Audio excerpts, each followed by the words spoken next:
Est-ce que l'homme est un animal comme les autres, Richard Orlinski? Ça me fait penser à une chanson, ça. L'homme est un animal. C'est qui?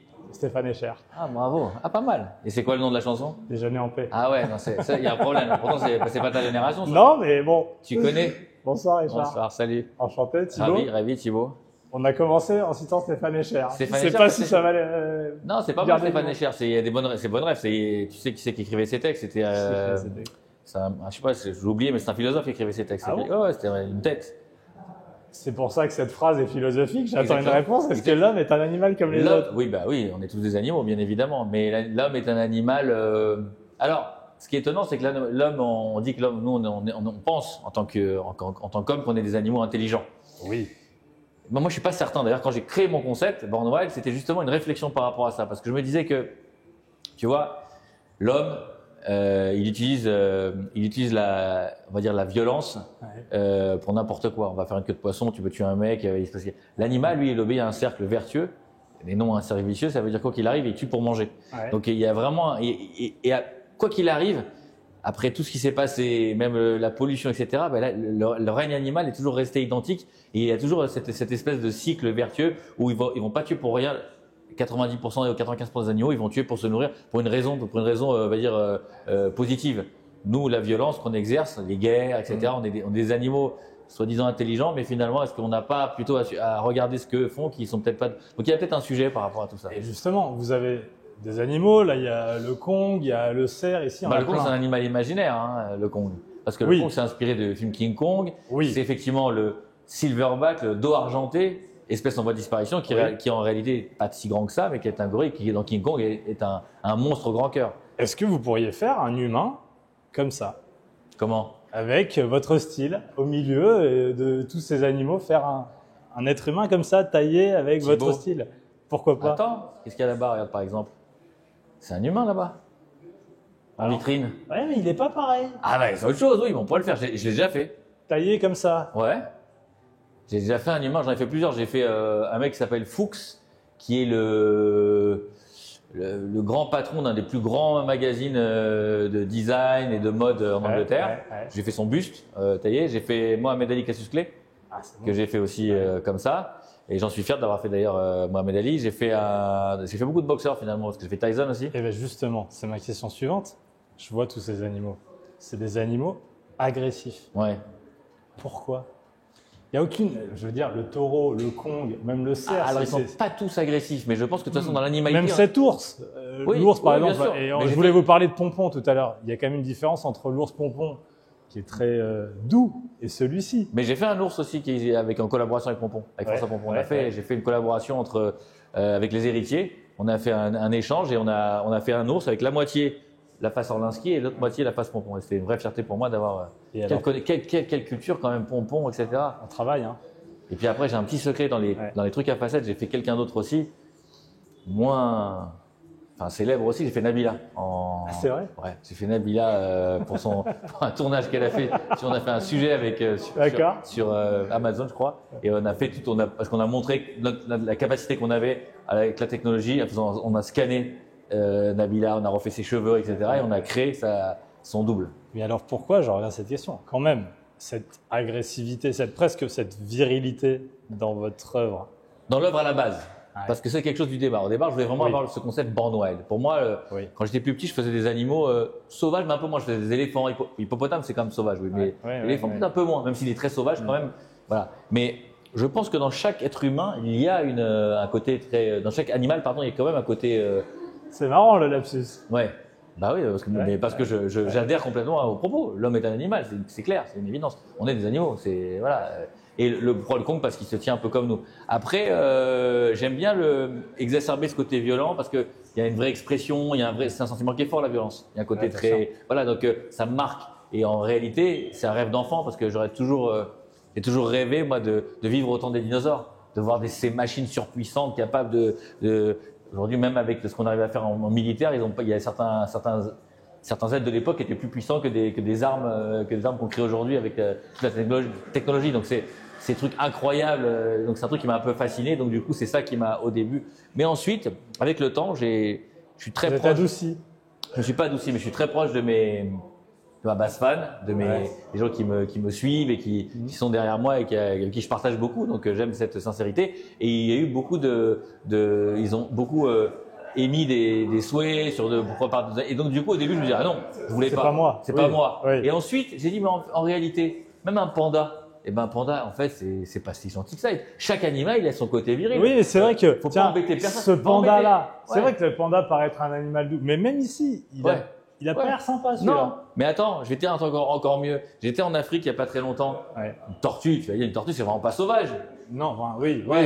Bah, sauf que j'étais avec ma copine de l'époque, pardon. Elle a été pour lui donner de la salade, elle l'a mordu, elle a coupé le doigt, quoi. Tu vois, donc en fait, même une tortue, ça se laisse pas faire, hein, ça. En fait, tous ces animaux-là, ils ont des instincts de survie et ils se battent, quel que soit même les insectes. Enfin, je pense que tous les animaux, en réalité, ont ce côté sauvage. Après, on le voit moins, nous, avec nos yeux d'humains et notre imaginaire, en disant, pourquoi un serpent, c'est un cobra, ça va être plus agressif qu'un chien. Un chien, s'il s'énerve, n'importe quel chien, hein, ça peut être agressif. On est devant votre œuvre emblématique. Tiens, on peut le toucher? Ouais, tu peux y aller, vas-y. C'est quoi la spécificité Orlinski? Là, si vous devez me le décrire, là, je sais pas qui c'est Orlinski, moi déjà. Orlinski. Ah oui, le mec. Ouais, le mec. Qui se la raconte un peu, ouais. Celui-là, oui. Ouais, celui-là, ouais. That one, ouais. Non, il paraît. Bon, bref, on s'en fout.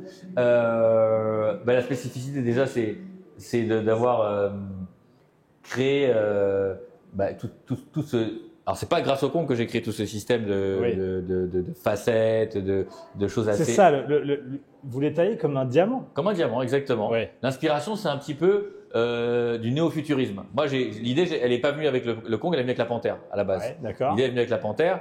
J'avais un ami qui était. Il y en a une là, non, de panthère. Alors j'avais un ami qui était fan de panthère. Et pour moi, la panthère, dans ma tête, justement, ça correspond à ce que tu viens de dire, c'est très très pertinent, parce que pour moi, la panthère, c'était pas du tout sauvage. Parce que la panthère, quand tu la regardes bien, c'est un énorme corps avec une minuscule tête, toute petite. Je lui ai dit, voilà. Et donc à un moment, je me suis dit, il a insisté pour faire une panthère. J'ai pas voulu faire cette panthère. Et à un moment, je lui ai dit, tu sais quoi, on va aller chez Disney, on va prendre une peluche, je vais te la badigeonner de résine et ça va être une panthère. Et après, j'ai dit, c'est un peu méchant ce que j'ai dit. Donc, on va faire autrement. Et j'ai travaillé sur ça. Et du coup, je me suis inspiré un peu de l'art déco et de la guerre des étoiles. C'est-à-dire un peu ces mélanges comme ça entre le néo-futurisme. Et du coup, on a grossi la tête et est née la panthère. Par rapport à une panthère. Ah oui, c'est beaucoup plus gros, ouais. La tête est. Ah ouais, elle est beaucoup plus grosse qu'une vraie panthère. Ouais. Je l'ai doublé par 2 presque. Et c'est là taillé à la serre. Voilà, exactement. Et des côtés acérés, côté aérodynamique, côté moderne, design, ce côté un petit peu, tu vois, avec. Tu sais, qui reprennent un peu les codes de l'art déco, de Braque, de Picasso, des inspirations un peu néo-futuristes. Est-ce que ça peut être enfermant, un style? Ouais, un style peut être enfermant. D'ailleurs, c'est assez drôle parce que dès le départ, j'ai voulu justement être libre de créer d'aller explorer plein d'univers. Et même mes petits partenaires de travail, ils me disaient mais ça c'est pas Orlinski quand je faisais un truc qui avait rien à voir. Ouais. Je dis ben non justement Orlinski c'est la liberté de faire autre chose. Bon, si on voit quand même encore, ça c'est presque le détail finalement. Si, oui, tout à fait. Ouais. Il y en a d'autres qui sont pas dans ce style-là. Et puis il y a d'autres choses, il y a ça, et puis il y a le crocodile à la base qui était dans les formats arrondis. Et puis le style c'est de faire un cœur. Pourquoi faire un cœur dans ces cas-là? Pourquoi faire un humain? Tu vois, pourquoi faire. Donc l'idée, c'est d'être libre, en vérité, d'explorer ce que tu as envie d'explorer. Et j'ai fait beaucoup de choses qui sont pas là, qui sont pas du tout dans cet esprit-là. Après, on va pas se mentir, il faut un style pour qu'on vous connaisse. Ah ben là, on serait pas en train de faire cette interview si on vous identifiait pas avec ça. Ah mais c'est super identifié. Voilà. Non, c'est juste que là, c'est pas le style dont je parle. Je parle sur la liberté d'aller explorer n'importe quoi, d'aller pouvoir faire une chaise, d'avoir fait un yaourt, d'avoir fait ce qu'on veut. Après, le style, oui, effectivement, il faut qu'il soit identifiable. Je suis d'accord avec cette analyse. On est dans votre galerie, on fait un petit tour, Allez. On peut monter? Ouais, c'est plus cher par contre. Ah mince. Ouais, il faut payer pour monter. Mais bon, on va quand même monter. On vous fera un virement. Ouais. Vous êtes là depuis quand? Ça va faire 4 ans. On a agrandi en fait parce que avant il y avait que cet espace et on a repris l'espace d'à côté. Ouais. Et du coup maintenant c'est beaucoup étoffé on va dire. Vous vous souvenez de votre première galerie? C'était ici ou non? La première fois, vous avez eu un lieu à vous? Ouais, c'est là. Ouais. Mais pas dans son intégrité puisque ça s'arrêtait là en fait. Voilà, ça s'arrêtait ici. Voilà. Et donc après on a dépassé. Et puis après, voilà, reprendre des thèmes comme le conte penseur. Là, la référence est claire et nette. Bah, c'est pas mon idée, ça. C'est une idée. Moi, faut rendre à César ce qui lui appartient. C'est l'idée de Laurent Baffy. C'est Laurent qui m'a dit, il me dit, tu devrais faire ça et tout. Oh, tu crois, j'écoute, je vais le faire pour toi, mais je crois pas beaucoup. Et finalement, bah, c'est quelque chose qui est resté comme quoi. Mais j'aime bien aussi échanger, écouter les avis. Pour moi, l'art, c'est un partage. Il y a beaucoup d'artistes ils ont des idées, ils veulent garder leur truc, ils sont assez égoïstes sur le développement. Moi, je suis très, très ouvert. Et aujourd'hui, par exemple, si toi, Thibaut, tu me dis, bah, écoute, je pense que ça, bah, peut-être qu'on peut en parler. Pourquoi pas? Why not? Ça, j'aime bien aussi tous ces côtés, toutes ces transparences, les couleurs. J'aime tous ces côtés très, très vivants, en fait. Toujours la bouche ouverte. Oui. Tous mes animaux ont la bouche ouverte parce qu'ils crient, ils parlent. Comme ils peuvent pas bouger parce qu'ils sont pas en 3D, ils ont pas le moteur, bah, du coup, je me dis, comment faire pour leur donner toujours à chaque fois plus de vie. Ouais. Voilà, plus de vie. La vie. Pour moi, la vie, c'est très important. Je traite tout par rapport à la vie. Vous parlez des artistes qui peut-être restent enfermés. Est-ce que vous considérez pleinement comme un artiste? Parce que moi, quand j'imagine un artiste, j'imagine un type qui a les mains dans le cambouis, qui vit pour son œuvre, qui meurt pour son œuvre, qui ne pense qu'à ça. Vous voyez, et quand je vous vois, je vois pas ça. Non, c'est vrai. Mais il y a peu d'artistes qui sont ça en réalité. Ça, c'est un concept. L'artiste maudit, Van Gogh, c'est pour etc. ça. Est-ce que vous, sauf que quand tu parles de vous Rodin, pensez comme un artiste? Rodin, par exemple, Rodin, il avait un atelier, il avait 50 mecs. Michel-Ange avec ses plafonds. Non, au-delà de l'atelier et des autres, c'est un état d'esprit de ne vivre presque que pour ça, quoi. Un écrivain, j'imagine, devant sa feuille et avoir du mal à délivrer pour sortir une œuvre merveilleuse. Et vous, je vous vois pas comme ça. Non, c'est vrai, je suis pas comme ça. En fait, moi, je suis intéressé. Pour moi, l'art, c'est partout. L'art, c'est un joueur de foot. L'art, c'est vraiment, c'est quelque chose qui est, ça peut être de la musique, ça peut être, il y a pas d'obligation pour être artiste ou pas. Après, qu'est-ce que l'art, qu'est-ce qu'un artiste, voilà. Mais c'est un peu cliché quand même cette complètement. Non, mais complètement. Mais je crois que quand on prononce le mot artiste, en effet, on voit un type. Le poète maudit, en effet. Je crois qu'on n'arrive pas à s'en sortir. Ouais, c'est vrai que ça a un peu changé quand même depuis. Ça a un peu changé. On lit beaucoup de choses, on voit beaucoup de choses. Et quand on regarde même au 15e, 16e siècle, on voyait comment les artistes, justement, si tu repars de la Renaissance, c'était des gens qui étaient à la cour, qui étaient très présents, qui étaient des superstars. Déjà des people. Qui étaient plus people que maintenant. Parce que les artistes d'art aujourd'hui sont plutôt, c'est pas fou, c'est plutôt les artistes de musique ou de cinéma, mais les artistes d'art, ils sont plutôt relégués en 17e plan. C'est un exemple assez rare finalement. Alors qu'à l'époque, à la cour, l'artiste c'était vraiment le gars qu'il fallait venir tirer le portrait. Il y avait des parties un peu, t'as raison, c'est des vrais people. Donc en fait, moi je trouve que plutôt, mon idée c'est de redonner un peu de noblesse à ce qu'étaient les artistes avant. Voilà. On avance dans cette galerie. Alors là, c'est plus cher dès que tu passes cette étape. Tu vois, par exemple, ça, c'est un truc vachement intéressant, c'est de la résine fractale. Ça, c'est-à-dire elle est complètement explosée à l'intérieur. Tous ces reflets, et voilà. Et c'est quelque chose qui date il y a plus d'une centaine d'années, qui a été créé par des maîtres et moi, j'ai repris cette technique et je me suis attaché aux services de vieilles familles qui savent travailler sur ce projet et je l'assume. C'est quelque chose que moi je savais pas faire. Donc j'adore découvrir des nouvelles matières, des nouvelles technologies, des nouvelles techniques. On va aller dans votre bureau tout à l'heure. J'ai plein de questions là-dessus. Parce que j'imagine que c'est de là-bas que vous travaillez. Partout en fait, parce qu'on bouge beaucoup. Je voyage énormément. Là, ça c'est encore autre chose. Se faire de loisir, de faire un cactus.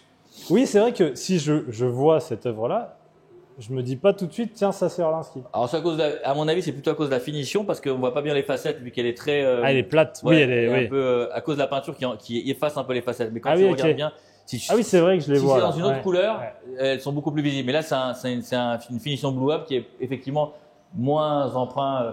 Là, par exemple, derrière, on avait un truc qui est très marrant. Ça c'est un principe qui s'éclaire. Ça prend la lumière la journée et la nuit, quand tout est éteint, ça s'éclaire. Ah, le blanc, c'est clair. Ouais, c'est clair, tout est clair. Comme il est. Il emmagasine la lumière la journée et le soir, il crache la lumière. Ça, c'est des trucs. J'adore, je suis un peu comme un enfant à découvrir des choses un petit peu. Est-ce que vous êtes concerné par la question écologique? Parce que, mine de rien, tous ces animaux, c'est ça qui. Évidemment. Je milite beaucoup pour toutes déjà les animaux, la protection des animaux, donc forcément protection de la nature. On soutient beaucoup d'associations. J'ai beaucoup de projets en cours d'ailleurs avec Raphaël Mezrahi qui est très impliqué dans la cause animale. Donc on est en train de créer une taxe On voudrait créer une taxe qu'on voudrait mettre justement pour reverser pour la défense des animaux. C'est-à-dire? En fait, on voudrait que sur certaines sculptures, on puisse prélever dans le monde entier un montant X pour pouvoir être reversé justement aux associations qu'on soutient, justement pour soit aider la disparition, enfin plein de maltraitance, parce que l'animal, c'est un vrai problème dans le monde entier. Hein, c'est pas moins en Europe, mais il y a des pays où c'est très compliqué. Il y a quelques années, des militants ont aspergé un de vos comptes, je crois, Ouais. à Nice, des militants écolos. Ouais. Qu'est-ce que ça vous a fait, ça? Bon, ça m'a fait rigoler parce qu'ils étaient un peu, c'est complètement à côté de la plaque, quoi. C'était un geste assez, je sais même pas, d'ailleurs, je sais même pas compris ce que c'était le but, qui était le but. Je trouve ça drôle. Moi, ça m'a fait de la pub, c'était bien, c'était sympa. Ça a fait un peu de com.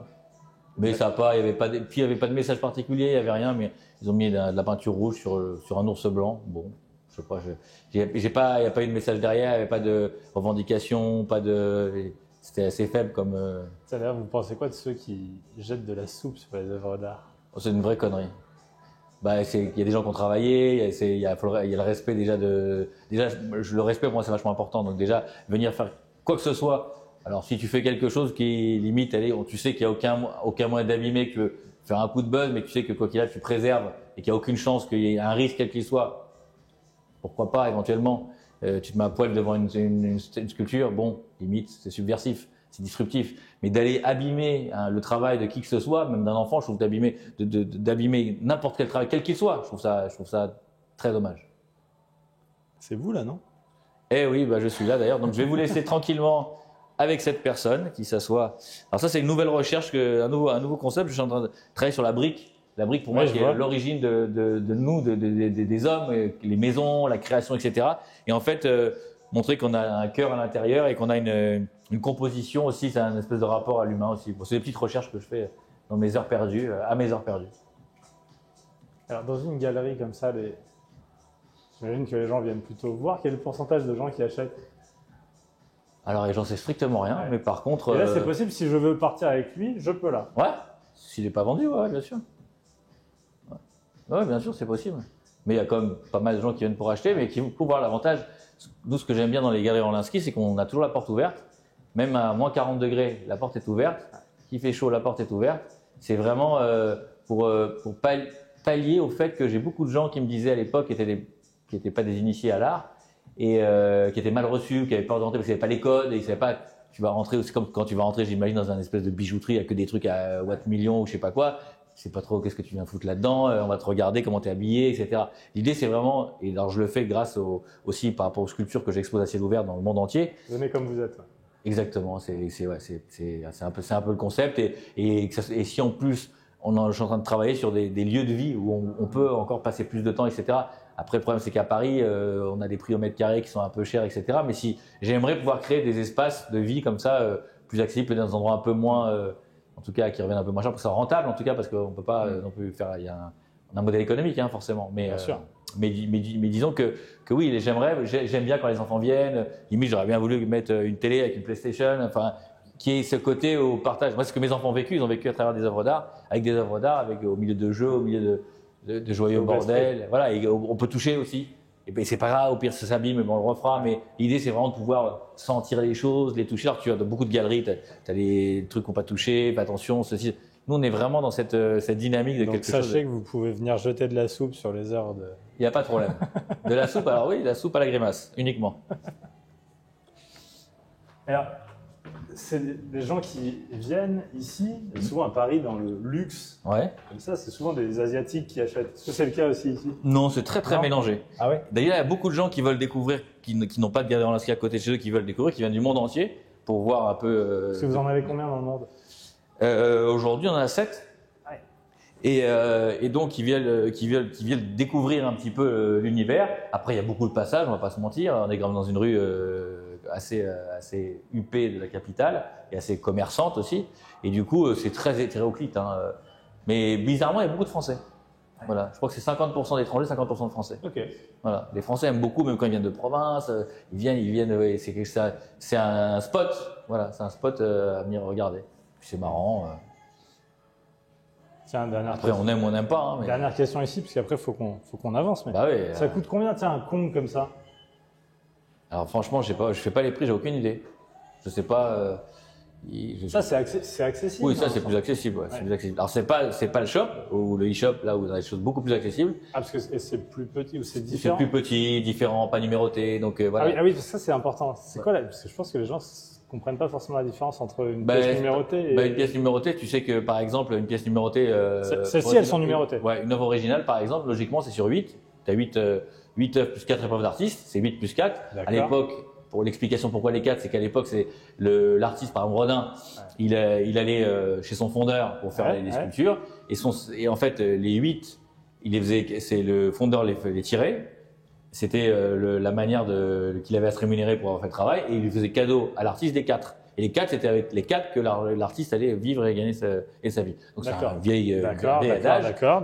Donc on a gardé cette habitude et ce chiffre-là. Exactement. D'accord, ok. Et donc du coup, ça permet d'avoir une quantité plus limitée, donc plus de valeur, tout simplement. Et donc ça veut dire que celle-ci est faite 8 fois? Non, celle-là, elle n'a qu'une, c'est faite à la main et c'est une œuvre originale par exemple, parce que celle-là, on voit, elle est taguée. Donc ça, c'est une. Ah oui, d'accord. Et celle-là, oui, celle-là, elle fait 8 fois, oui, tout à fait.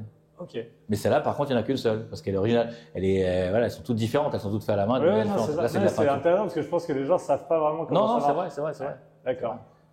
Ça aussi, j'adore, tu vois, on retrouve la résine fractale. Ouais. Ça, c'est des pièces uniques, tu vois, on la casse. C'est un système. Alors, comment ça Alors, c'est simple, on explose, on la casse, on la répare, on la casse, on la répare, on la casse, on la répare, on la casse, on la répare. Et donc, du coup, c'est ce qui fait ce côté avec ces trucs-là, les explosions qui sont à l'intérieur. C'est unique. Ça dépose sa colonne vertébrale. Ouais, c'est fou. Et puis, tu as des effets de lumière, tu peux jouer avec ça. Enfin, je trouve ça magique. Je trouve ça vraiment magique. Par contre, dans les pattes, c'est plus difficile.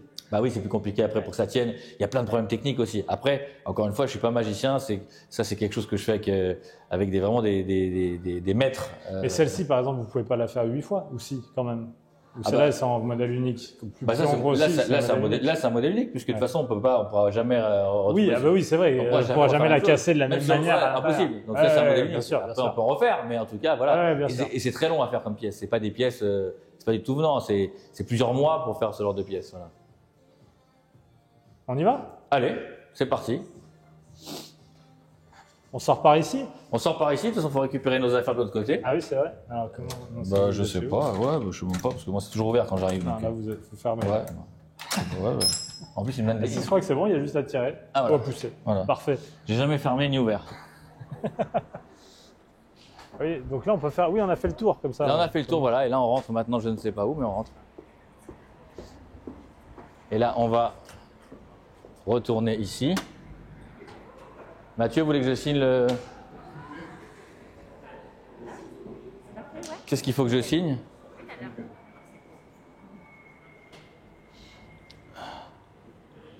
Noir?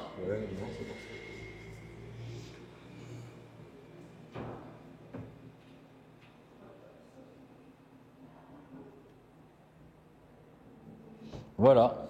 Génial. Merci beaucoup. Et bien, avec grand plaisir. Là, vous venez de signer la pièce? Bah en fait, c'est un collectionneur qui a demandé qu'en plus. Ah oui, parce qu'il y a déjà votre. Oui, mais qu'en plus que. Ce qui prouve l'origine. Oui, c'est ça. Mais qu'en plus, il voulait un truc dédicacé encore. C'est une espèce de plus. Voilà. D'accord. On est toujours dans le.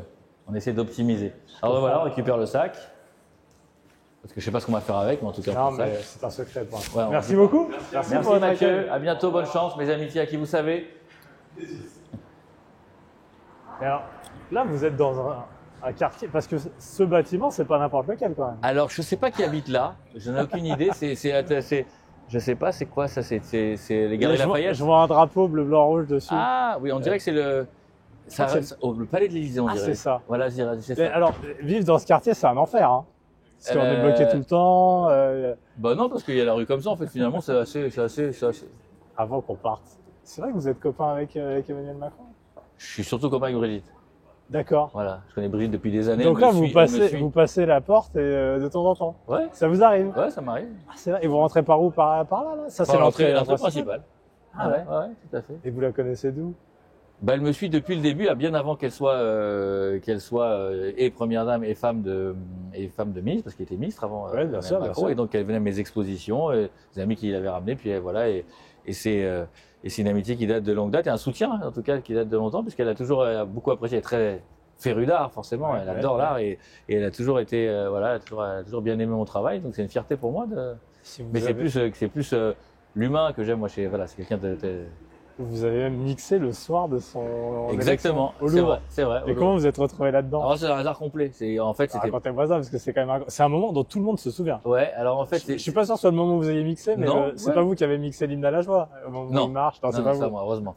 Mais non. En réalité, c'est très simple. J'avais un titre qui tournait bien en radio, et en fait, ils ont appelé, je crois, le patron de la radio qui diffusait. Ils cherchaient des gens. Mais c'était complètement hasard, et beaucoup de gens refusaient.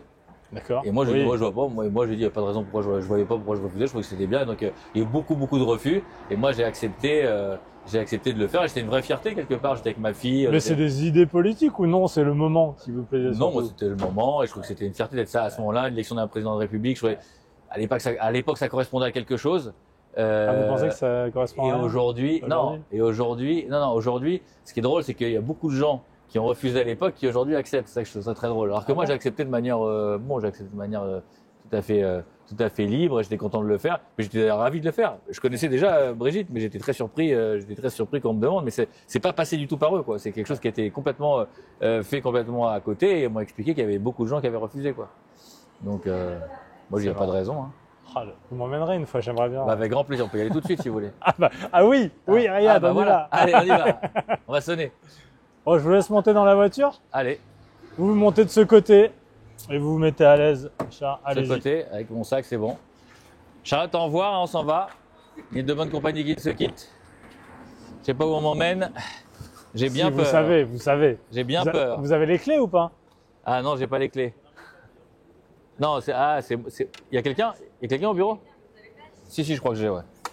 Bon, ça va. Voilà. Alors, mettez-vous à l'aise, vous avez C'est de la quoi petite de l'eau à gauche. Oh, voilà, c'est pour- génial, on est content, on est bien reçus ici. Vous avez vu? Qu'est-ce que c'est comme voiture? C'est une DS. Ah ouais, je connais. Vous avez designé des voitures déjà? J'ai Faites travaillé pas sur... de la pub pour d'autres. Hein. Non, j'ai pour des DS. Non, faudrait que Citroën me propose de designer une voiture, ça serait bien parce que j'ai designé que des voitures étrangères. Donc c'est pas très cocorico tout ça, mais bon, je fais ce qu'on me propose. Ouais. Voilà. Et je reste sur le sujet d'avant parce qu'il y a un sujet qui fâche, mais moi j'ai pas vraiment compris la polémique. Ouais. Vous avez fait des cadeaux d'œuvres d'art Oui.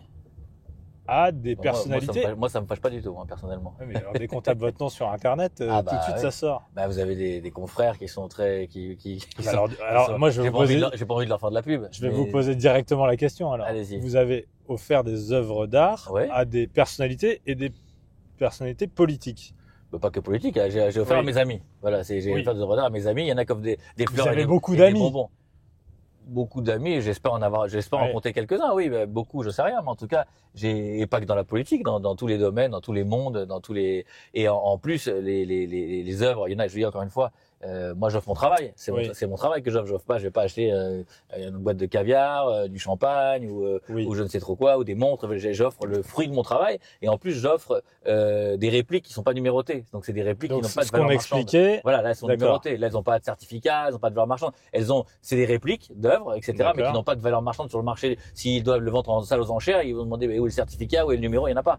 Donc, D'accord. c'est déconnecter une valeur, même si le travail est le même, c'est déconnecté d'une valeur commerciale, en tout cas, voilà. Et moi, c'est des cadeaux, et j'assume à 100% le fait de pouvoir faire des cadeaux à mes amis, et je suis très content de le faire, et je suis content quand j'en reçois mais aussi. il y a une question sur les politiques, c'est de dire, bon, il en a fait à plein de personnalités, à Anne Hidalgo, à Christian Estrosi, au président de la République et à sa femme. Bien sûr, oui. Est-ce qu'il y a derrière une petite contrepartie? C'est ça qu'on se demande. Et c'est ça les gens se demandent. J'aurais bien aimé, hein, mais franchement, vu comment je suis traité, Vous êtes maltraité? Ah ouais. Par qui? Bah, Par les tout le politiques monde. français? Bah non, pas pour les politiques. Bah, par personne.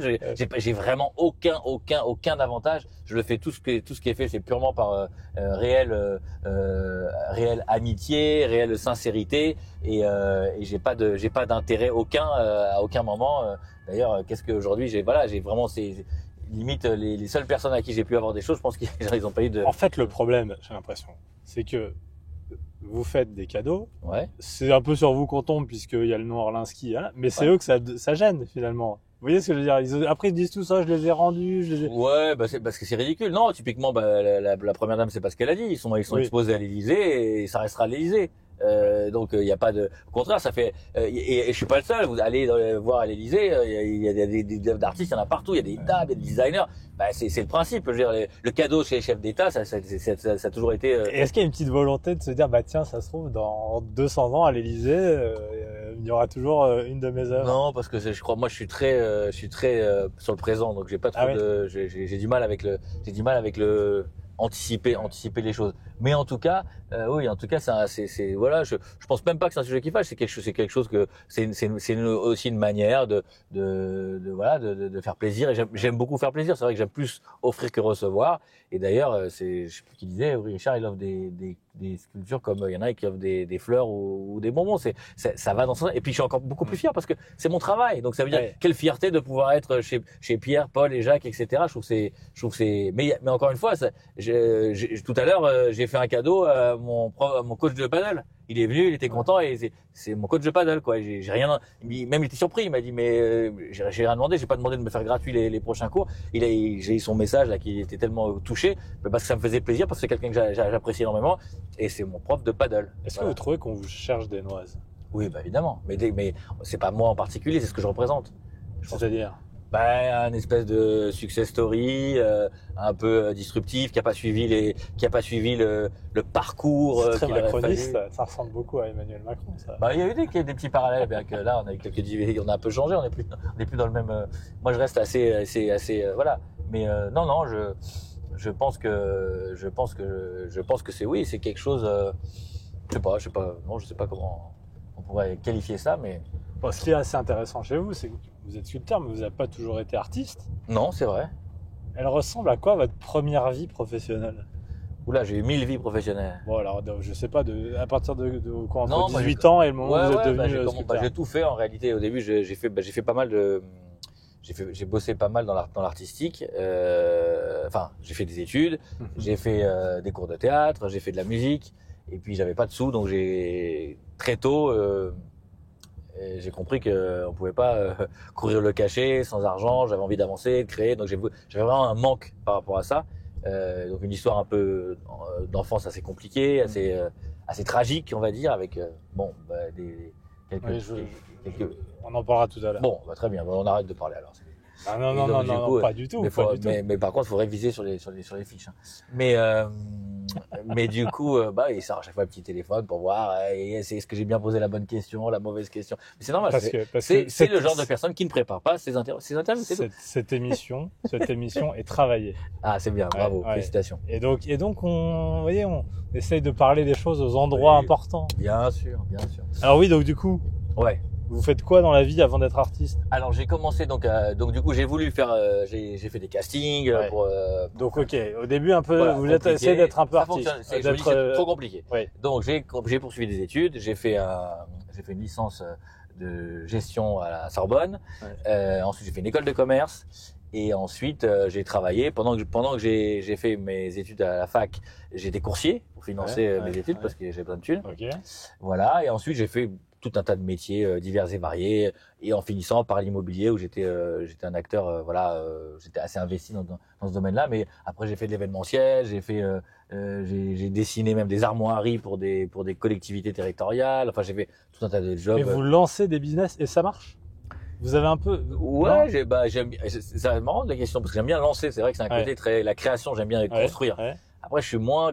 Là maintenant ça m'intéresse parce que c'est moi, mais avant c'était pas vraiment, quand c'était quelque chose qui était assez on va dire comment on peut appeler ça, anonyme ou assez qui était loin de moi, puisque j'avais comme cette sensibilité dont je m'écartais énormément, même si j'avais ce côté créateur. Oui j'aime bien lancer des choses. Oui j'essaie de faire en sorte que ça fonctionne. Ouais. Ça marche, mais il y a un manque. Qu'est-ce qui se passe? Parce que là, on parle d'époque, hein, ouais. Oui, il y a un manque parce que je suis à 10% ou 5% de mes capacités intellectuelles, mais par artistiques. Exemple, bon, on peut souvent dire que la réussite dans la vie, c'est de gagner sa vie. Ça, il n'y a pas de problème. Non, j'ai gagné ma vie, ouais.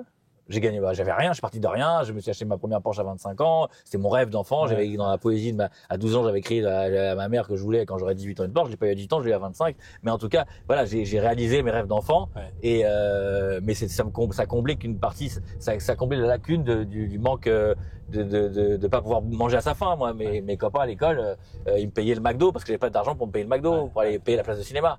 Donc quelque part, j'ai pris cette revanche, mais c'était ça, c'était pas assez. Moi, ça a pas rempli ce que je suis moi intérieurement et ce que j'avais envie. Je me réalisais pas en tout cas à travers ça. Donc j'étais malheureux. Et vous le sentez rapidement? Ça met du temps à monter, à venir? Le malaise? Ouais. Non, je pense qu'en fait, ça existe. En fait, je pense qu'il y a, oui, il y a du temps, forcément. Quand les gens disent, ouais, j'ai fait un burn-out d'un coup, en réalité, ça se prépare. C'est la marmite qui bout. C'est la marmite qui bout, et puis tu rentres le soir et t'es pas bien, et tu commences, et tu te lèves le matin, t'es pas bien, et t'avances. Alors, moi, j'ai eu la chance d'avoir créé une famille, donc ça m'a quand même beaucoup aussi donné des joies. Ouais. Donc j'ai toutes ces frustrations, j'étais compensé par la joie d'avoir des enfants. J'ai 4 enfants. C'était tout pour moi. Ça reste encore tout pour moi. Donc quelque part, ça est venu complètement annihiler mes souffrances autres, quoi, mes souffrances internes sur effectivement la réalisation de ma vie perso. Voilà. Il y a un jour où ça se déclenche. Il y a un jour où ça se déclenche. Je le raconte dans mon livre d'ailleurs. Pourquoi j'ai cassé les codes, 19,90 € chez Disons Lafont. On fait pas de pub, vous inquiétez pas. Et du coup, ouais, il y a un jour où ça se déclenche. Je suis à un moment en bas de mon appartement et je sais pas, je pète un câble, je me sens pas bien et je dis non, il faut que je change tout. Et du jour au lendemain, je sais plus quelle discussion m'a amené à ça. J'ai décidé de tout balancer, de me lancer dans ce que j'avais vraiment envie de faire vraiment, aux grandes dames de tous les gens autour de moi, parce que ça, c'est vrai. Mec, t'as successful, t'es machin. Et les gens vous disent quoi? Que je suis un malade mental, un dégénéré, enfin tout le monde. Les seuls qui m'ont soutenu, mes enfants finalement. On va voir ce que ça a donné. Ouais, on y va, allez. Ce qu'il a fait, le malade mental. Ouais, on y va. Let's go. Hop là. Ah, il peut plus filmer. Ah, j'en vois encore un là. Ah ouais, bah, désolé. Alors on a d'autres bureaux là-bas, mais on les verra pas. C'est le studio de musique qui est là-bas. D'accord. Et on enregistre la musique et tout le côté administratif, développement, etc. Et là, on a le côté plus créatif.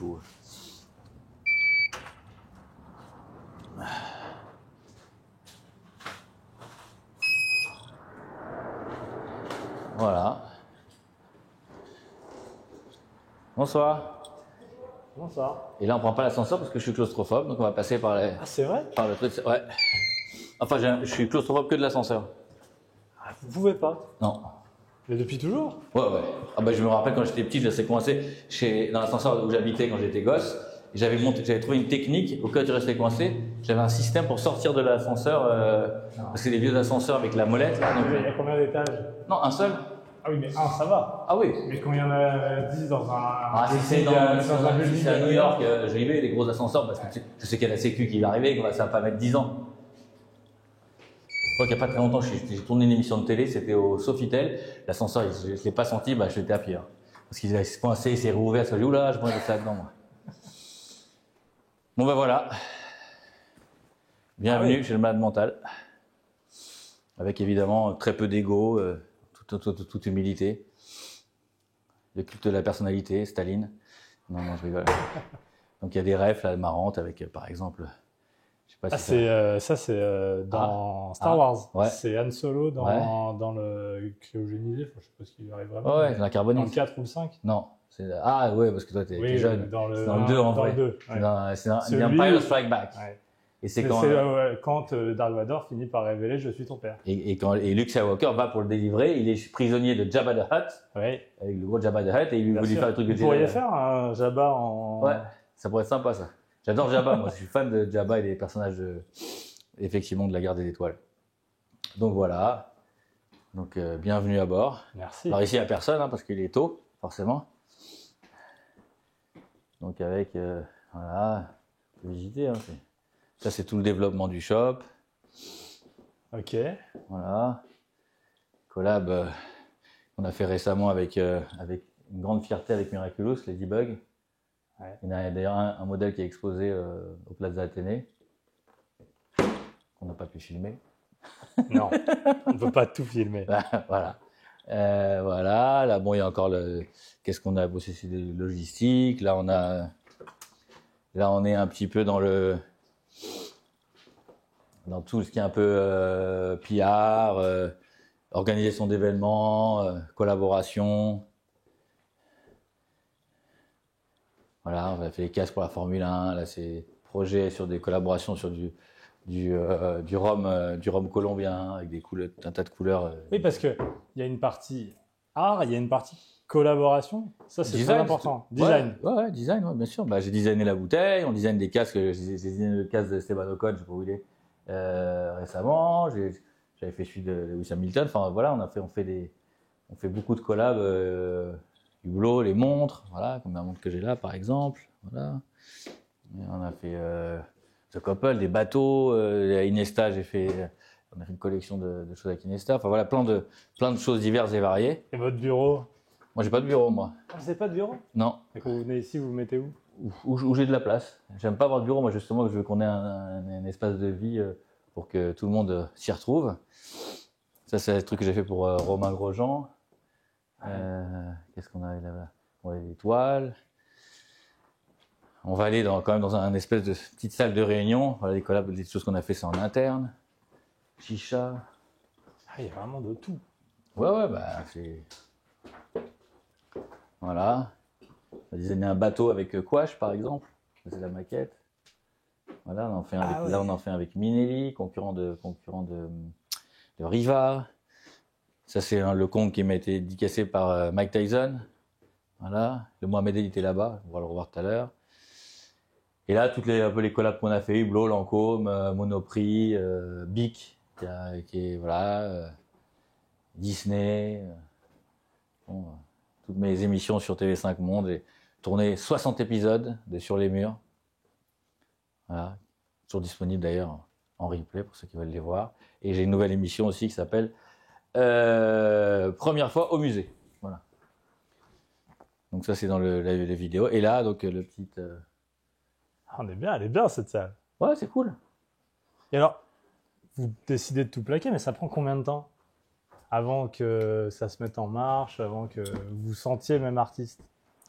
Et moi, je fais ça depuis que j'ai 4 ans. Je crée des petites sculptures, je le fais pour m'amuser, c'est un hobby. Oui. À l'âge de 4 ans, je suis un grand faillot, j'offre à mes maîtresses. Déjà, le côté d'offrir, pour exister. Il y avait un côté, je crois, de plaire aussi, séduction, quoi, un côté de plaire, je pense. Mais quand on voit ici, on le sent tout de suite. Ah oui, je sais pas, peut-être.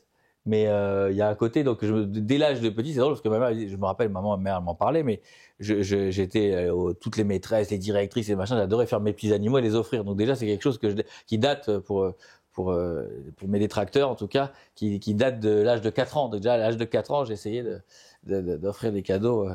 Et donc c'était assez drôle. Et ensuite, j'ai arrêté à l'âge de, je crois, 10-11 ans. De faire ces ateliers parce que c'était pas très glamour à l'époque. C'était un peu comme si tu faisais du macramé ou du tricot. Ouais. Donc du coup, c'était pas très très rock'n'roll pour les filles, tout ça. Donc j'ai un peu basé. On s'est mis. J'étais très dans le foot aussi, la musique et tout. Donc on a changé. Et j'ai repris à l'âge de 20 ans où il y avait plus de possibilités à faire ça, quoi. Et alors comment vous lancez, parce que vous connaissez pas le milieu? Je connais rien. Je décide, je fais ma première idée, le crocodile. D'accord. Et je m'embarque avec mes idées, mes croquis, et je vais à droite, à gauche, je fais du démarchage, je regarde les sociétés, à droite, à gauche, je demande à Pierre-Paul, je découvre tout. Je connais pas de lien, rien. Rien. Okay. Aucun lien, rien du tout. Donc, et c'est en ça que presque c'est le plus fou. Ouais. Parce que changer de vie, il y a des tas de gens qui disent je change de vie, mais qui ont une idée de comment ça se passe. Ah, moi, je connais rien du tout. Je me suis retrouvé là-bas dans le 13e, le truc des frigos. Il y a des gens qui faisaient des maquettes, de trucs de sacs. Après, j'ai vu un mec en région parisienne, dans un vieil appartement. Il faisait de la plastiline et il sculptait les trucs. Il avait commencé à m'aider sur mon crocodile. On l'a mis dans un réfrégérateur parce que la plastiline, ça sèche jamais, donc il faut la remettre. Enfin, j'ai fait des trucs. Pas ce que c'était. Rien. Je connaissais la poterie, je connaissais ce qui était plus la terre glaise, comment ça se cuire au four, parce que j'avais la maîtrise depuis mon jeune âge. Mais tout le reste, comment on faisait un moule, à part le macomoulage, je ne savais pas comment ça se passait. Donc j'ai découvert ça sur le tas. Vous investissez de l'argent? J'ai investi beaucoup d'argent au début. Une fois que j'ai été content et que j'ai vu. Ça prend combien de temps ça? 1 an, 2 ans, 3 ans? Ça prend un peu moins de 2 ans. Ouais. Ouais. Et du coup, au moment où je me lance et que je suis content parce que au début, je travaille avec des espèces de prototypes. On crée des masterpieces, on crée des masters qu'on vient retoucher en plâtre. Après, j'en ai fait avec j'ai fait avec plein de gens. Et puis, d'une certaine manière, il faut trouver votre style. Le style. Parce qu'il y a comment je le fais, mais Ouais. qu'est-ce que je fais? Ouais, mais j'avais dans ma tête ça. Ça, oui. Ça, j'avais. Oui, mais il y a l'avoir en tête et puis que le compte derrière soit exactement comme ça. Oui, c'est bien pas sûr. forcément évident. Non, c'est clair. Ouais. Donc, et d'ailleurs, j'étais très exigeant. Je suis très perfectionniste. Donc, même une fois que j'avais fait mes premiers tirages, j'ai refait peut-être 4-5 fois des moules. J'ai recommencé, j'ai tout cassé. J'étais jamais content. Ouais. Et j'ai eu le même problème en musique. Quand le premier son que j'ai sorti, qui a été un hit, c'était pas le premier en vrai. Il y avait un autre qui devait sortir. Au dernier moment, j'ai tout arrêté, j'ai tout bazardé, j'ai arrêté. Et donc, tout le monde a dit, mais il est fou ce mec. Ils avaient tout été payés, les clips, les machins. J'ai dit, non, on sent rien, on fait pas. Et parce que je le sentais pas. Ouais. Et donc là, il fallait que je sente le truc. Donc il a fallu, on le fait plus, hein, mais recommencer 100 fois, 400 fois. Maintenant, on est quand même plus d'habitude. On sait qu'il y a des techniques. Oui. Vous savez comment ça marche. Voilà, c'est comment ça marche. Mais à l'époque, là, le ventre trop gros, non, ça me plaît pas, trop large, ça a trop de trucs. Ah non, ça a une drôle de tête, pas assez long, pas assez cru. Les dents, ça va pas. On a bossé, je me souviens, je l'ai refait. Et une fois qu'il a été prêt, bah oui, j'ai investi parce que j'ai parié en faisant une grande quantité je savais pas où ça se faisait, donc j'ai trouvé quelqu'un qui me proposait il y avait un minimum d'investissement. Enfin, moi je connaissais rien, j'étais un pigeon, quoi, quelque part à l'époque. Ah oui, c'est vrai. D'où je sais. Vous êtes fait avoir? Je sais pas, mais en tout cas, aujourd'hui, je sais qu'en réalité, t'as pas besoin d'en faire des brouettes pour qu'on puisse accepter de te faire ton travail. Mais comme quand t'es pas connu, tu connais rien et que t'arrives, tu cherches. Déjà, les gens ils veulent même pas travailler avec toi déjà pour commencer. Et une fois que tu trouves quelqu'un qui est ok pour te le faire, il dit ouais, mais il faut un minimum de temps. Bah tu dis bon bah j'étais tellement content d'avoir le truc, tu dis bah allons-y quoi. Bon alors ça c'est fait. Bon on va dire ok vous avez l'idée. Mais après il faut vendre. Ah ouais bien sûr. Il faut se faire connaître. Ah bah j'y connais rien moi donc ça c'est clair. Deuxième partie, comment vous faites? Deuxième partie, bah d'abord la première fois je vais dans une galerie que j'avais repérée. Et je me dis, et je viens avec mon crocodile sous le bras et le gars me dit ah ouais c'est génial et tout. Donc, je suis choqué parce que le mec je le connais pas. Enfin, je connais un peu la galerie parce que je suis quand même collectionneur. J'ai quand même plus ou moins réussi dans la vie, donc je connais. C'est un monde que je connais quand même, mais je le connais de l'autre côté. Plutôt parce que vous achetez. Mais je connais pas du tout en tant que donc j'arrive et le gars me dit ah, mais c'est génial, c'est super. Il me dit écoute. Ou écoutez, je sais plus s'il me tutoie, me vous voit, il me dit mais c'est génial, mais le problème c'est que vous n'êtes pas connu, vous êtes personne. Donc le truc il est bien, mais ça ne marchera pas. Donc il faudrait le faire signer par quelqu'un de connu. Et moi j'ai un plan avec un artiste que je connais, et on peut se faire des couilles en or. Je pense qu'on peut peut-être pas des couilles en or, en tout cas on peut se faire des sous. Et parce que le truc, je trouve que votre projet est vraiment bien. Il faudra le vendre tel prix, etc., etc. Et là je suis resté comme ça, je dis ah ouais. Ça m'a un peu sonné quelque part. Je suis reparti. Et j'ai dit, mais pourquoi je vais travailler pour quelqu'un d'autre? Il n'y a pas un petit moment de se dire, ah, c'est peut-être pas mal quand même, si là je le vends. Non, la question se pose même pas. Non, parce qu'en réalité, j'ai gagné ma vie. Peut-être que ça aurait été 10 ans avant.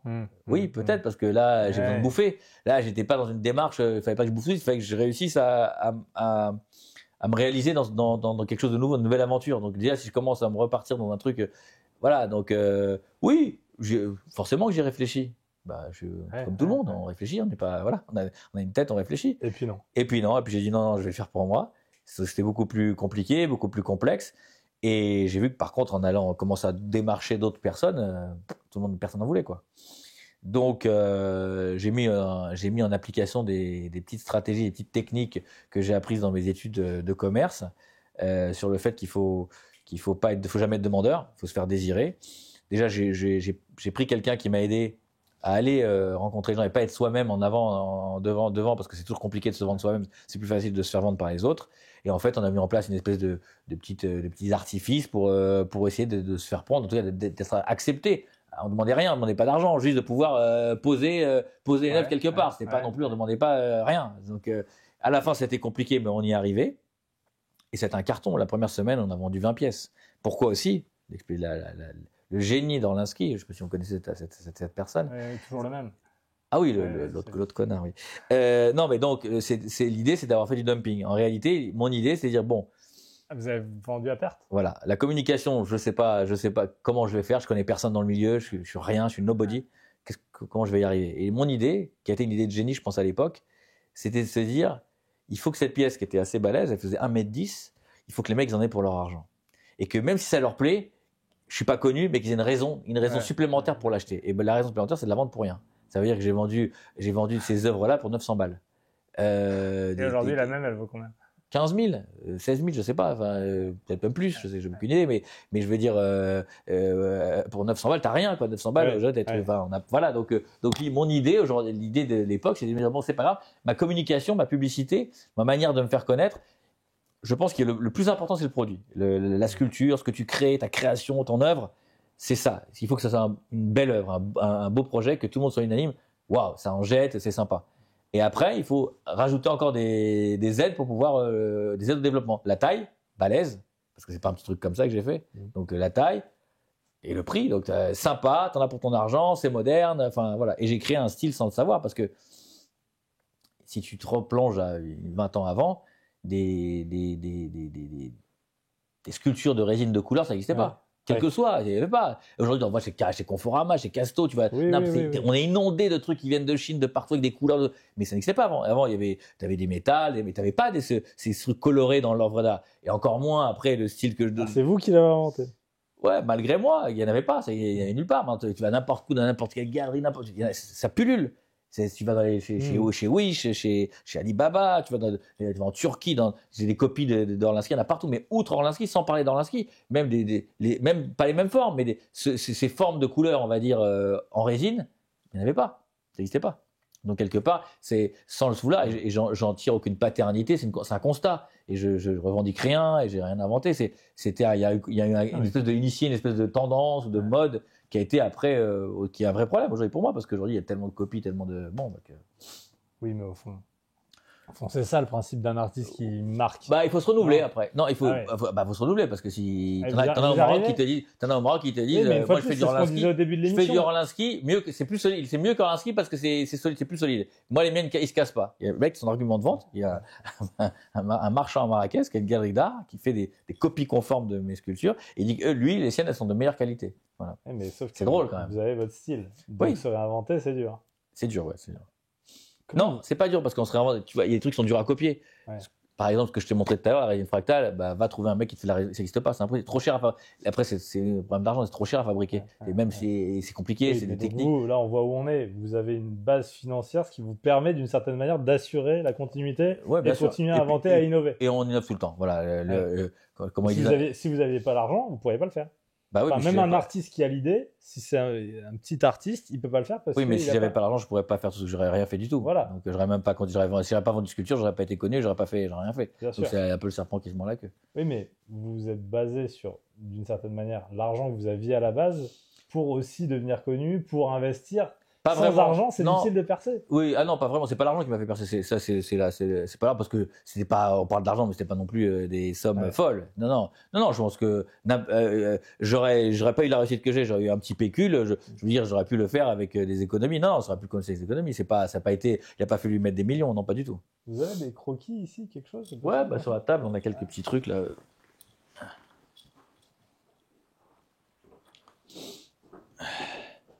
Bon, là, c'est du travail. C'est des recherches qu'on a fait, par exemple, sur. Voilà, tiens, l'origine. Voilà, ça, c'est l'origine. Et après, on a travaillé avec les facettes. Est-ce que vous faites ça sur l'ordinateur? Aujourd'hui, tout est fait sur ordinateur, ouais. C'est un peu chaud. J'ai à cause du micro, j'ai pas le droit. Pas grave. Sinon, il faut demander à Riyad de le déplacer. Non, mais bon, on va pas demander à Riyad. Alors, on va le faire chier, tout ça.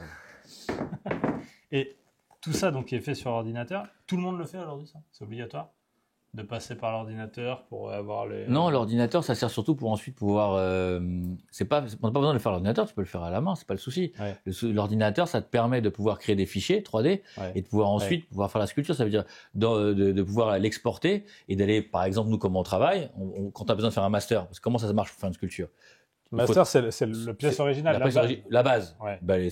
Nous, par exemple... Le prototype. Le prototype. Okay. Pour faire le prototype, le master, grâce à l'ordinateur, nous, on travaille avec des machines 5 axes, un peu comme avec des bras, et qui viennent découper dans un bloc de mousse notre D'accord, sculpture. c'est comme une imprimante 3D en fait. Non, une imprimante 3D, ça met des couches, ça construit là. D'accord. Là, on a taillé. Là, vous taillez. D'accord, ça coupe dedans. C'est comme un sculpteur. Ok, C'est comme avec un sculpteur de pierre, sauf qu'il a des bras, c'est pas toi. D'accord, je comprends. Mais c'est vraiment la Ah technique ouais, du très sculpteur. bien. Ok. Donc là, on vient sculpter. Alors, c'est pas en un seul morceau. En vrai, quand on dit on vient sculpter, c'est pas ça qui sort. La machine, elle va sculpter ça, après elle va sculpter ça, après elle va sculpter ça. C'est pas aussi simple que ça. Après, ça dépend de la taille. Et du coup, ensuite, une fois qu'on a notre master complet, on l'assemble et on vient tirer aussi un moule. Donc, on fait plein de petits moules. Ça, par exemple, il y a peut-être 7 ou 8 moules. C'est des moules différents. D'accord. Ensuite, on vient faire des tirages dans ces moules et on vient assembler, strater. Si c'est en résine, si c'est en aluminium, on vient souder, fondre. Enfin, bon, voilà. Et combien de personnes travaillent pour vous? On est environ 200 personnes. L'atelier, il est à vous? Ouais. Maintenant. Ouais. Et les gens qui travaillent pour... Par exemple, dans le fractal, non. Le fractal, parce que je sous-traite, c'est que je ne sais pas faire. Okay. Tout ce que je sais pas faire, je le sous-traite. Bien sûr. Le marbre, je sais pas faire. Mais les gens qui travaillent pour vous, ils ont fait des études de quoi? C'est des artistes? C'est des artisans.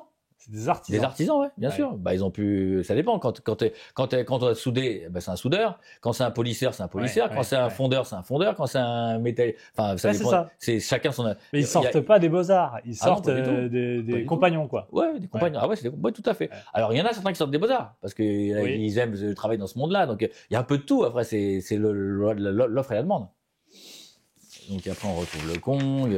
Ça, c'est des études qu'on a fait sur la sneakers, sur la sneakers avec Puma et la chaussure de foot, qui est là d'ailleurs. Neymar, il va jouer ce week-end avec. Donc on est content. Ça, sur des toys. Là, on a sur les panthères. C'est des recherches sur l'ours. On parlait de l'ours tout à l'heure. Là, c'est Pompon.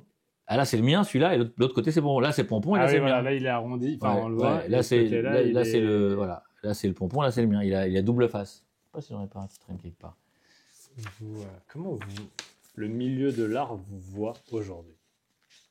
Bah, je sais pas, vous savez mieux que moi, non? Moi, je connais pas ce milieu. Non, je rigole, moi non plus. Moi non plus, je connais pas du tout. Le milieu de l'art, bah, est-ce que ça existe, le milieu de l'art? Enfin, il y a. Oui, non. Bah, oui, alors, c'est compliqué le milieu de l'art, parce que déjà, le milieu de l'art en France, il est pas le même que le milieu de l'art à l'international. Le milieu de l'art à Paris, c'est différent. On va dire que si on parle de l'intelligentsia bien pensante parisienne, on me hait, on me déteste. Mais après, moi, c'est pas mon fonds de commerce. Donc, je suis un artiste populaire, au bon sens du terme, je l'assume, mainstream, et j'expose dans des villes, j'ai des collaborations avec plein de gens qui sont dans le milieu de l'art. Donc, le milieu de l'art, en fait, c'est très compliqué de parler de vraiment. Il n'y a pas un vrai milieu de l'art, je pense. Mais est-ce que ça, d'une certaine manière, ça vous blesse? Je suis pas le seul, hein. De pas être reconnu par vos pairs? Bah, c'est pas mes pairs. C'est peut-être ma mère ou quoi. Non, mais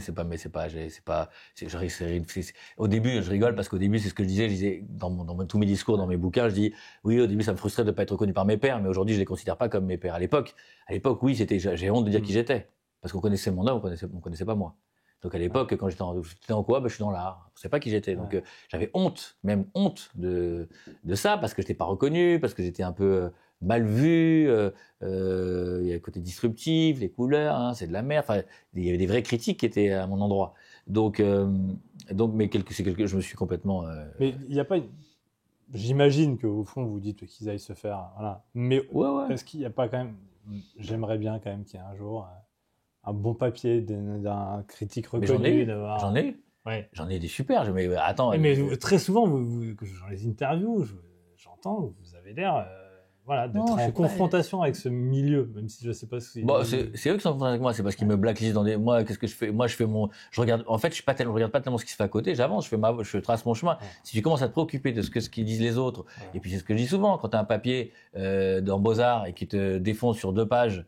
Où il y a je sais pas combien de personnes qui lisent Beaux-Arts et que t'as 12 pages dans Paris Match où il y a on va dire entre 10 000 et 800 000 lecteurs, en tout cas pour les bah moi ça me va très bien, je suis très content de plaire à 800 000 et de déplaire à 10 000. Et en réalité c'est même pas ça, parce que il y a même des gens, c'est très drôle, je parlais avec quelqu'un il y a pas très longtemps d'assez puissant qui me dit c'est drôle parce que quand j'ai un truc que j'ai remarqué chez toi, je vais chez des gens, je leur dis tiens t'as un Rolinski, et il y en a qui disent dans un milieu un peu comme ça autorisé, qui disent ah non mais ça c'est ma femme, on lui a offert, elle l'a mis comme ça. Il y a presque une espèce de honte à exposer des trucs qu'ils aiment bien finalement. Mais j'ai senti des revirements. Au début il y avait une vraie critique, il y a beaucoup de gens qui tournent aussi qui se disent que finalement il y a une espèce de pas de fierté mais de dire quand même le mec il est là, il a fait on fait comme on soutient, enfin, on fait quand même pas mal de choses bien, on soutient des causes, on est présent dans pas mal de domaines, dans le sport, dans la musique, dans l'entertainment. On essaie quand même en tout cas, on a des âmes, en tout cas, de bâtir des choses, des belles choses et de créer des beaux projets.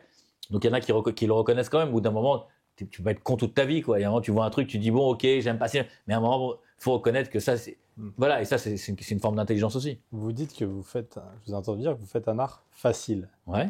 Ça veut dire quoi? Accessible. Facile à comprendre. C'est-à-dire que, je vais parler vulgairement, on se branle pas, quoi. C'est un truc, quand un gosse, il voit un croco et qu'il veut lui donner à manger, ou un Kong et tout, il y a un côté, il y a une émotion immédiate. Tu peux le haïr. Et je me souviens, j'ai des exemples pleins de gens qui passent, ah, c'est horrible. Mais, quelqu'un qui dit c'est horrible, moi j'aime bien parce que ça veut dire qu'il la remarque. Parce que si on ne remarque pas ce que tu as fait, c'est que t'es rien. Alors que là, tu peux soit susciter de la haine, soit de l'amour, mais tu laisses pas l'indifférent. Donc c'est ça. Mais quand c'est facile, est-ce que c'est pas facile à appréhender, appréhender, tout à fait. Est-ce que c'est pas du design plus que de l'art? Vous voyez? Mais le design, pourquoi c'est de l'art pour moi du design? Un grand designer, c'est un artiste. Pourquoi Stark, c'est pas un artiste? Pour moi, Stark, c'est un artiste. C'est des maîtres au contraire. Franchement, ils ont réussi à mettre la nique à les plus grands artistes de la planète, les designers. Donc, pour moi, un designer, c'est une forme d'art, évidemment. Tu sais, pour moi, un enfant qui va créer quelque chose, qui va dessiner quelque chose, c'est de l'art. Quand tu vois Jean-Michel Basquiat qui crée, c'est comme très enfantin, les dessins. Après, on les a aimés, etc. Donc, moi, ce qui sort du cerveau, un artiste, là, le geste artistique, qui on est, toi, moi, tout le monde, Riyad surtout, d'ailleurs c'est le pire, mais qui on est tous pour dire c'est bien, c'est pas bien, c'est de l'art, c'est pas de l'art, mais on est qui nous pour décider? J'en sais rien, moi c'est de l'art, c'est pas de l'art, on s'en fout limite. Du moment que ton cerveau il a créé quelque chose, c'est de l'art, un truc fait par un bébé, etc. Je sais pas si tu as vu aujourd'hui les mecs qui font des espèces de taches de toutes les couleurs, etc. Ou par exemple, j'ai oublié comment il s'appelle, Damien Hirst qui fait, moi je sais pas, je me rappelle à la journée d'acclimatation, tu prenais les pots de toutes les couleurs là de peinture, il y avait le truc qui tournait et tu faisais ça. Damien Hirst il fait ça en grand et ça vaut des millions. Voilà, mais je critique pas, c'est l'idée, c'est l'art, c'est vraiment ça, c'est justement l'expression et donc tu couches quelque chose ou tu fais un geste artistique. On n'est pas obligé d'aimer, mais qui est aujourd'hui habilité à dire, il y a des experts, c'est vachement abstrait, c'est complètement très personnel. Il y en a qui vont aimer l'histoire là du citron en décomposition ou la banane voilà. Donc pour ça, je pense que c'est un faux débat en réalité. Je pense qu'il y a personne qui est capable aujourd'hui. Il n'y a pas d'expert en art. Et donc la reconnaissance des pairs. J'étais reconnu puisque la ministre de la Culture m'a fait officier des arts et des lettres. Donc c'est que quelque part c'est une forme des arts. Donc c'est une reconnaissance étatique en plus. Et bien qu'à chaque fois que j'ai dû exposer dans les ministères, ça a toujours été dans les ministères autres que l'art, parce que l'art c'était comme ça. Mais bon, la culture, ils veulent pas. Ça a été très compliqué. À part évidemment avec certains ministres.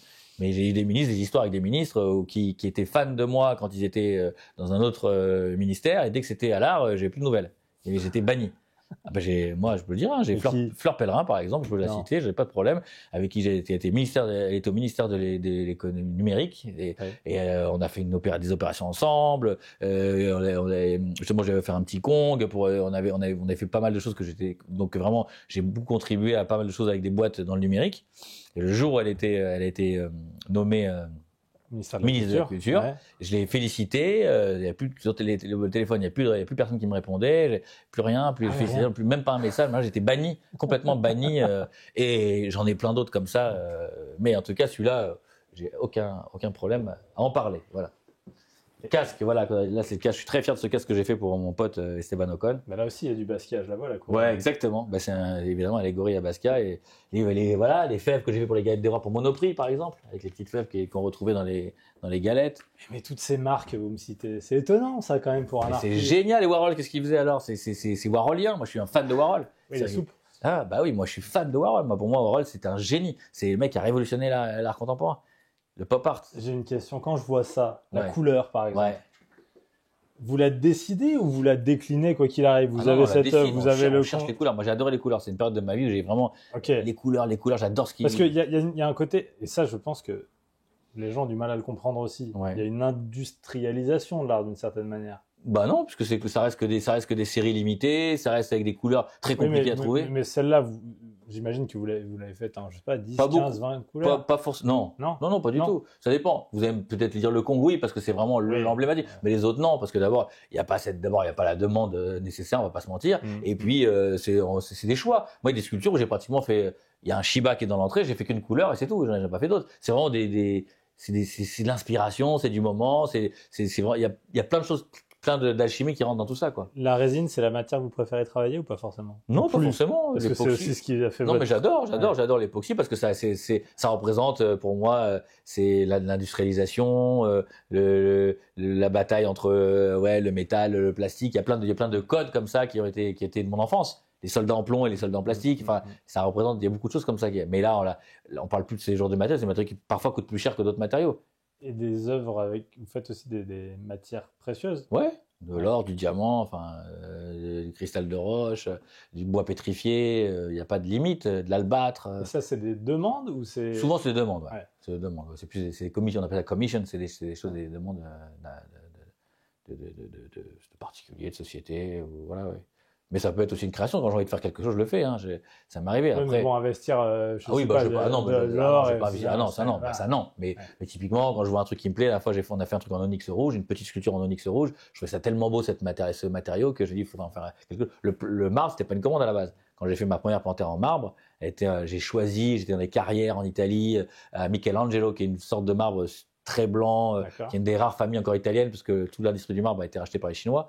Et donc là, c'est une des rares familles encore italiennes ils ont des quotas d'extraction de marbre par an, etc. Donc on a choisi le bloc dans lequel on avait. Je trouve ça magique. C'est une volonté personnelle. Mais ça n'a pas le coût de l'or, ça c'est sûr. C'était beaucoup moins cher.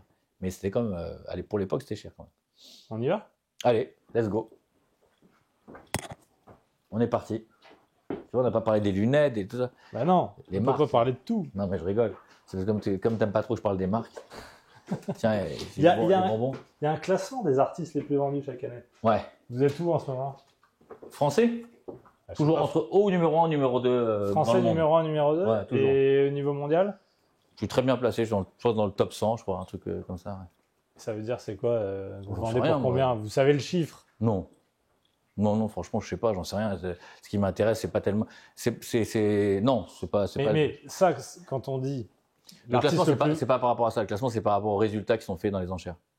Voilà, mais donc ça veut dire qu'on est d'accord qu'on ne enchères, compte pas, moi, par exemple, tous les c'est pas partenariats. l'argent. Ah non. Tous les partenariats que vous faites, ça compte pas dedans. Pas du tout. D'accord. Ni les ventes en galerie. Donc c'est-à-dire que c'est des gens qui vendent. C'est le marché, c'est ce qui fait la cote du marché de l'art. Le marché de l'art, c'est. D'accord. Donc j'éteins un peu les lumières. Oui, ce serait bien. Mais je fais comme chez moi. Hein, bien sûr. Tiens, ça, j'avais fait une collaboration avec Steve Aoki. Ah ouais, ok. Célèbre DJ. Et parce que Steve Aoki était punk. Et donc, c'est sa période punk. On a fait tout un tas d'habits, de disques. On a fait des vrais records en vrai vinyle avec des musiques punk qu'il avait. Et du coup, voilà. Babyfoot aussi, pas mal de babyfoot avec les Kongs. Vous jouez? Bah oui, mais regarde.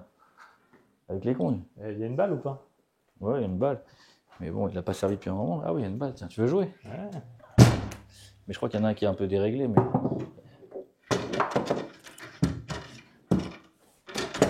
Ah ouais, j'aurais fait ici jouer. Ouais, il y a quelques mois d'internat. Il y a du métier. Alors, qu'est-ce que tu fais? Hop. Il y a un petit problème. Hop. Ah oui. Moi, je suis coincé dans mon... Riyad, je sais qu'il est agacé derrière parce que c'est un très bon joueur. Oh. Bon, alors, tu vas te faire quoi, toi? Ça, c'est un proto, en fait. Mais attention, hop. Pour l'instant, on n'est pas en train de briller, je crois. Non. Ouais. Tiens.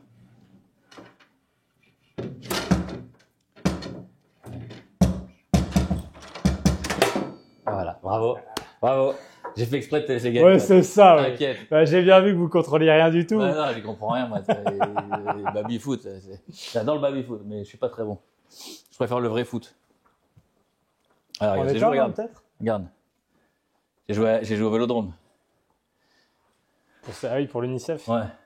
Contre les anciens, contre Boli, contre toute l'équipe, Papin et compagnie. Ouais. Ça, c'était pour moi d'être 40 000 personnes au Vélodrome, je trouvais ça incroyable. Ça doit être dingue. Ah ouais. Puis en plus, il y avait tous les rappeurs. On a joué contre Jul, contre SCH, contre tous ces Soso, etc. C'était incroyable. Les gens devaient être comme des fous. Ouais. Ils en avaient rien à foutre des footballeurs, ce qui les intéressait vraiment. Ouais. Moi, j'étais avec Teddy Riner, j'étais avec d'autres personnes. Ce qui les intéressait vraiment, c'était les rappeurs. Quand Jou, il a fait une reprise de volée, c'était le stade, j'ai cru que c'était mieux que dans un match de Coupe d'Europe. On sort par ici, du coup, Ouais, on prend ouais. pas l'ascenseur. Hein. Ah. Non. Pas. Mais c'est Ah, il bloqué.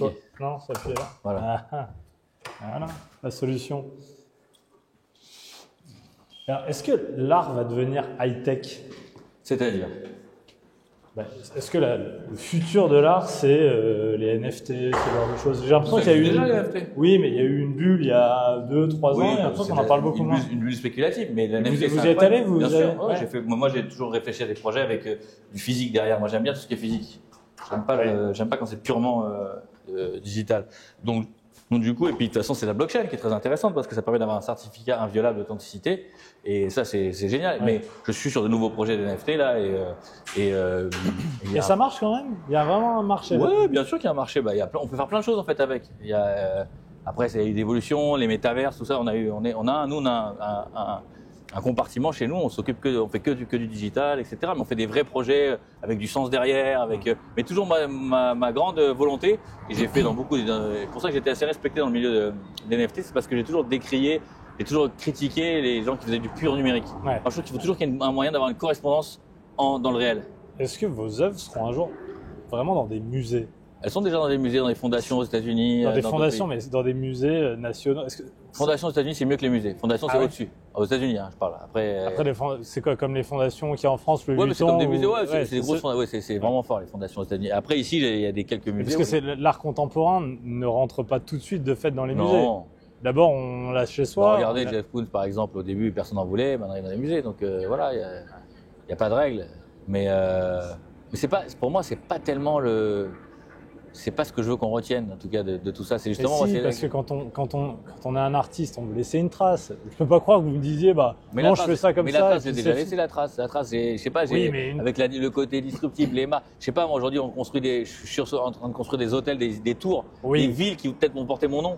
Donc, je vais dire, Ah bon, c'est dans des pays du Middle East. C'est pas vrai. Oui, mais donc, c'est des projets, peut-être là, qui auront peut-être plus de chances de rester peut-être des milliers d'années plus que des. Mais oui, évidemment. Non, mais il y a une envie. On peut oui, pas faire évidemment. ça pour rien. Mais je vais pas dire le contraire. Mais après, quand ça arrivera, peu importe. Surtout, vous, après ce qu'on vient de voir et tout ce que vous me dites, vous avez un ego, vous le savez. Vous avez envie de rester. De rester, non, j'ai envie de rester tant que j'existe. Voilà. Après, j'ai pas de contrôle sur la suite. Oui, j'entends. Bien que, contrairement à vous, je suis immortel. Mais bon, Ah bon, c'est marqué où ça? pas nulle part. Non, parce que je raconte. C'est une affirmation. Non, c'est parce que je racontais j'ai fait la collaboration pour les Jeux Olympiques, j'ai fait les friches, j'ai réinterprété les Oui, friches bien des sûr, JO. bien sûr. Et il y en avait là-haut, j'aurais dû vous les montrer. Et du coup, j'ai porté la flamme olympique et quand je faisais des discours par rapport à la collaboration, je disais c'est quoi, ça représente quoi pour toi la flamme? Pour moi, c'est une vraie fierté parce que la seule fois où évidemment on s'entend les Jeux Olympiques, etc. Et je dis pour vous tous, évidemment, qui êtes mortels, vous n'aurez pas la chance de le revoir. Moi, j'aurais la chance de voir. C'était mon discours de flamme olympique et compagnie. Mais c'était drôle. Mais c'était une vraie fierté, c'est vrai, de faire cette réinterpréter, d'être le seul artiste à avoir réinterprété la frige. Qui a été un vrai buzz, la frise. Ouais, c'était un Depuis carton. Footix, s'il n'y avait pas eu un truc comme ça. Un carton. Nous, on a été surpris, on pensait que ça n'allait pas marcher du tout et ça a cartonné. Bon, faut remonter aux origines. Vous venez d'où dedans? Vous avez grandi où? Dans quelle famille? Dans quel milieu? Alors j'ai grandi dans un milieu modeste, comme on l'a dit précédemment. Dans quel quartier? J'ai eu la chance d'habiter dans le 17e arrondissement de Paris. Mhm. Grâce à l'époque, il y avait des lois d'échange sur la loi de 48, les loyers Modéré? modérés. Ouais. Et mes parents habitaient dans un autre quartier, beaucoup moins, je sais pas exactement où, mais beaucoup moins huppé et luxueux que le 17e arrondissement. Et il y avait des espèces de bourses d'échange à l'époque et est tombé, je sais pas, un hasard de la vie, sur un compositeur c'était beaucoup trop grand l'appartement dans lequel il vivait et donc il voulait payer moins cher. Et donc on a eu cet échange, on a eu la chance, franchement ça c'est la chance de la vie d'habiter dans un appartement qui était immense pour nous parce que c'était 100 et quelques mètres carrés, 110, 100 mètres carrés qui était incroyable avec un loyer extrêmement modéré. Et j'ai vécu donc là j'étais à l'école à Neuilly, à Pasteur. Voilà et je sais pas que dire d'autre. Vous avez eu une enfance difficile, vous avez commencé à l'évoquer tout à l'heure. Une relation avec mon père qui était difficile. Il a fallu l'enfance difficile. Après, tout est relatif. Et grâce à ça que je suis là aujourd'hui. Donc aujourd'hui, quand on en parle, la dernière fois que j'ai fait Ardisson, quand il y avait encore son émission, c'est vrai qu'ils aiment bien bastonner sur ce genre de sujet. Mais en réalité, ce que je dis, c'est que oui, j'avais un père qui était violent, j'avais un père qui était dur, qui était très difficile, qui avait dû subir lui aussi quelque part quelque chose de son père aussi, donc il a reproduit. C'est toujours une explication de quand on est. Et du coup, ça a été très violent. Ma mère a été violentée aussi, donc j'ai eu des visions assez compliquées, assez particulières. Et quand mes parents ont divorcé, c'était une sorte de délivrance, mais j'étais livré à moi-même parce que à l'âge de mes parents divorcés, je devais avoir 12-13 ans, et donc du coup après j'ai compris qu'il fallait que je compte sur moi-même tout seul, et c'était compliqué, on n'avait pas personne pour nous aider. Donc, Mais vous avez été un enfant battu? oui, battu, mais bon, il y a pire, hein. Je veux dire, il y a toujours pire. J'ai pas été battu. Je sais pas s'il y a pire. Oui, non, mais je veux dire, oui, tout à fait. Mais c'est bon, c'est ce qui a forgé aujourd'hui, je pense, mon caractère, mon envie de m'en sortir. Et aujourd'hui, quand on me parle, on me demande par rapport à mon père, ce que je lui en veux, au contraire, je le remercie parce que c'est grâce à lui. Je pense que s'il n'y avait pas eu c'est bizarre, hein, c'est assez pervers ce que je vais dire, mais s'il n'y avait pas eu cette violence et cette relation au père, je pense que j'aurais peut-être pas eu aussi faim, et j'aurais peut-être eu aussi envie de m'en sortir et de créer un univers avec mes enfants où j'ai un rapport fusionnel avec mes enfants. Mes enfants, ils sont grands aujourd'hui, on est encore ensemble, très très proches, très soudés. Il y a un vrai truc que je vois chez peu de gens, et je pense que peut-être que s'il n'y avait pas eu tout ça, peut-être j'aurais pas eu cet éveil. Et vous dites ça aujourd'hui, mais j'imagine que c'est quelque chose qui marque. Est-ce que c'est facile à dépasser? Est-ce qu'il y a 20 ans, vous auriez dit la même chose? Ouais, je crois que j'étais très précoce, très mature, très petit. J'ai eu d'ailleurs des peurs, des peurs par exemple de la finalité qui m'ont hanté depuis que je suis tout petit. Donc j'étais très confronté à la vous réalité. Avez réussi vous étiez en capacité de dépasser ça, c'est une vraie force. Que ce soit moteur. Ouais, c'était une vraie force. En fait, ce que je dis souvent, j'ai fait de tout ce qui est mal, j'ai essayé de les transformer en quelque chose. J'ai surfé sur les ce que je conseille aux gens d'ailleurs aujourd'hui, parce que je fais pas mal de masterclass aussi, où je raconte un peu, j'essaie de donner des conseils. J'essaie de transformer les énergies négatives en énergie positive, parce que le négatif est beaucoup plus fort que le positif. Il faut savoir s'en servir du coup. Il faut se servir de la vague négative pour surfer dessus et faire du positif avec. Parce que le négatif est plus fort. D'ailleurs, on le voit dans plein de choses, dans les élections américaines aujourd'hui, on utilise le bad buzz finalement est beaucoup plus fort que le good buzz. Donc, mais c'est pareil dans la vie de tout le monde. On est toujours critiqué beaucoup plus. On parlait de comment je suis critiqué. C'est facile de critiquer, c'est facile de démolir. Encenser, admirer, positiver, c'est beaucoup plus compliqué. Et puis c'est moins glam, c'est moins sexy finalement. Ouais, dire que c'est bien, dire que t'es un mec sympa, que son a à foutre quoi. Alors dire que t'es un vrai enculé, ça c'est beaucoup plus, ça marche. Ah ouais, t'as vu le mec, il a fait ça, regarde. Bah oui, c'est beaucoup plus. Vous voulez pas m'insulter un petit coup comme ça, on fait Richard Alinsky insulte et hop, on fait un buzz. Ouais, moi j'ai pas. Non, parce que si vous me dites, vous êtes super sympa, ça marchera pas quoi. Non, moi je suis assez bienveillant, mais voilà, et même quand je dis j'ai un spectacle là que j'ai mis en stand-by, mais c'est vrai que je suis beaucoup dans l'autodérision et dans ce côté justement, et même si j'insulte, c'est toujours de manière bienveillante. C'est marrant de dire ça, mais c'est comme les animaux, il faut qu'il y ait de la vie, même je traite la mort avec la vie. J'ai vraiment à ce côté, vraiment toujours de trouver le positif, le joyeux, et c'est très important. On vit dans un espace-temps très court on a un passage très court sur cette planète, sur cette vie. Et je pense qu'il faut essayer, au lieu de s'emmerder à des problèmes, essayer de positiver, de voir tout ce qu'il y a de positif, et pas perdre de temps avec tout ce qui est chronophage, enfin pas chronophage, mais ce qui est toxique, quoi, voilà. Au moment où votre père s'en va, là, financièrement, d'un seul coup, ça devient la galère? Ouais, bon, c'est déjà la galère parce que c'était un peu compliqué déjà à l'époque. Ouais. Il était assez dur, donc c'était assez compliqué. Et c'était la galère, c'était la galère. Je me suis retrouvé à un moment même seul avec ma sœur. Enfin, on a galéré. On avait des moments où on n'avait pas bouffé, quoi. Donc c'était un peu compliqué, quoi. Est-ce que vous avez un moteur dans la vie qui est l'argent? Non, l'argent pour moi c'est un moyen d'obtenir. C'est pas un moteur. Mine de rien, depuis qu'on discute, ça fait un peu plus d'une heure et demie. C'est trop long d'ailleurs, faudrait qu'on arrête. Oui. Surtout pas, j'ai encore c'est chiant, putain, on n'en peut plus là. Vous voyez, vous êtes négatif, c'est facile. Non, je rigole moi. Moi je fais toujours dans la plaisanterie, toujours second degré, jamais premier degré.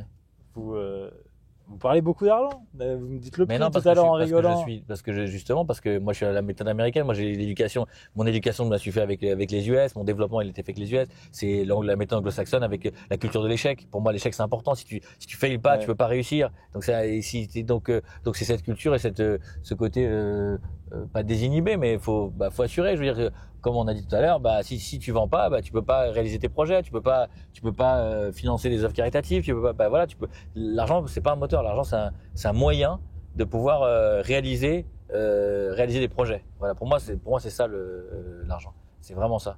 Parce que si j'ai voulu vraiment de l'argent, j'aurais pu en faire beaucoup plus. Mais je me suis vraiment concentré sur des choses qui me tenaient à cœur, réaliser des choses même quand c'était dur, parce qu'il y a eu beaucoup d'échecs. J'étais pas obligé de les faire ces échecs parce que j'avais envie de m'aventurer, parce que j'avais envie de multiplier, de faire du 360, d'aller explorer. Mais si j'étais resté concentré, moi j'en ai perdu beaucoup d'argent. J'aurais concentré sur un seul sujet. Je peux vous dire qu'aujourd'hui je serais beaucoup plus haut que ça, quoi. Vous trouvez qu'il y a un problème avec l'argent, la vision de l'argent en France? Oui, bah ça on le sait. Non, mais parce que moi j'entends tout le monde. C'est un peu un lieu commun. Oui, mais j'entends tout le monde me dire ça, mais je suis pas certain. Oh si, il y a un problème. Bah, et oui. vous, on vous êtes déjà embêté avec ça? Enfin, c'est pour ça. Bah okay. Oui, toujours. Bah, c'est ce qui. Vous m'avez posé la question tout à l'heure. Qu'est-ce qui dérange les gens? L'argent, le succès, les différents. Voilà. Bah oui, forcément, ça dérange. Évidemment, ça dérange. On a du mal. On dit. Est-ce que tu as déjà vu dans une interview avec quelqu'un qui dit combien il gagne? Bah, vous le dites pas. Tout à l'heure quand je vous demande, vous. Non, j'ai pas dit. Ah non, moi j'ai pas de souci. J'ai pas de souci. Je gagne des millions, c'est pas un problème. Je l'assume, c'est pas un souci. Ouais, mais c'est pas. Voilà, j'ai pas de problème avec ça. C'est quand on me dit combien on vend, j'en sais rien. Parce que c'est pas pour de bon. Ouais. Je suis pas menteur, donc on me dit, je peux assumer. J'ai aucun souci avec assumer les chiffres et les nombres. Je suis. De toute façon, donc c'est pas un sujet pour moi. C'est pas tabou du tout. Est-ce que vous trouvez qu'Emmanuel Macron avait raison quand il avait dit il faut qu'il y ait des jeunes Français qui veulent devenir millionnaires? Ça avait fait polémique cette phrase. Bah oui, pourquoi qu'est-ce qu'il y a de mal là-dedans, à vouloir des jeunes Français devenir millionnaires? C'est génial. Oui. Bah pourquoi il n'a pas dit qu'il y a des jeunes Français qui deviennent pauvres, qui deviennent clochards. Il a dit des millionnaires. Oui, mais c'est du positif. Est-ce que ça peut être une vision de la société de vouloir devenir riche? Vous voyez ce que je veux dire? Bah c'est pas. Oui, mais là, il faut arrêter de voir toujours le négatif, enfin le positif. Oui. Ça veut dire que tu vas réussir, que tu vas être. En gros, parce que pour beaucoup de gens, qu'est-ce que c'est quand on est dans des milieux défavorisés, quand c'est compliqué? Bah, le fait des millionnaires, c'est synonyme de bonheur, de joie, de réussite. Donc c'est dans ce sens-là qu'il l'a dit. Emmanuel Macron, il l'a pas dit dans le sens il faut gagner du pognon. C'est pas ça l'idée. L'idée c'est de se réaliser dans sa vie. Après, on peut toujours lire entre les lignes et enlever les choses au contexte, mais là, je pense en toute sincérité qu'il a voulu. Il parlait justement millionnaire dans l'esprit de tout le monde, mais qu'on égante. Tu être millionnaire, c'est pas parce que tu veux avoir 1 million, c'est parce que tu veux être quelqu'un dans la vie, tu veux réussir. C'est ça, je crois que c'est plus ça. Je crois que c'est déconnecté de l'aspect économique. Tout autre sujet. Comment? J'ai un autre sujet. Alors, autre sujet. Est-ce que vous êtes croyant? Non, je suis pas croyant. Non? Non, je crois en la vie, je crois beaucoup en la nature, je crois beaucoup à des forces.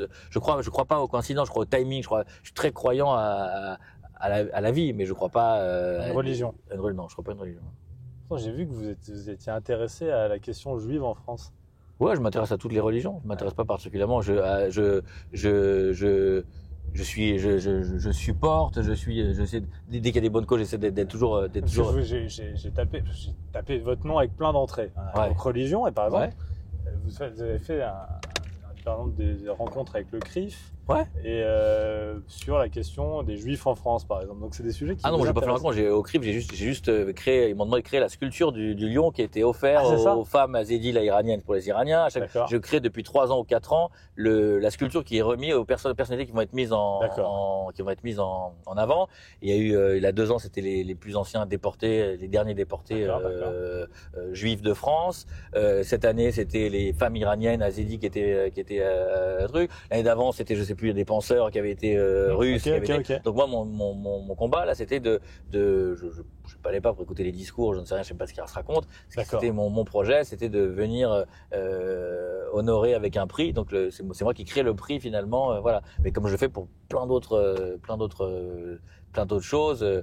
Et d'ailleurs le CRIF c'est intéressant parce qu'il y a justement le CRIF, il y a toutes les religions qui sont représentées, en tout cas dans l'assemblée. Donc je trouvais ça assez intéressant. Vous suivez l'actualité? Ouais, je suis beaucoup l'actualité. Enfin, on n'a pas le choix finalement parce qu'on est tellement bombardé de la télé avec l'actu, donc les alertes. Vous suivez quoi particulièrement?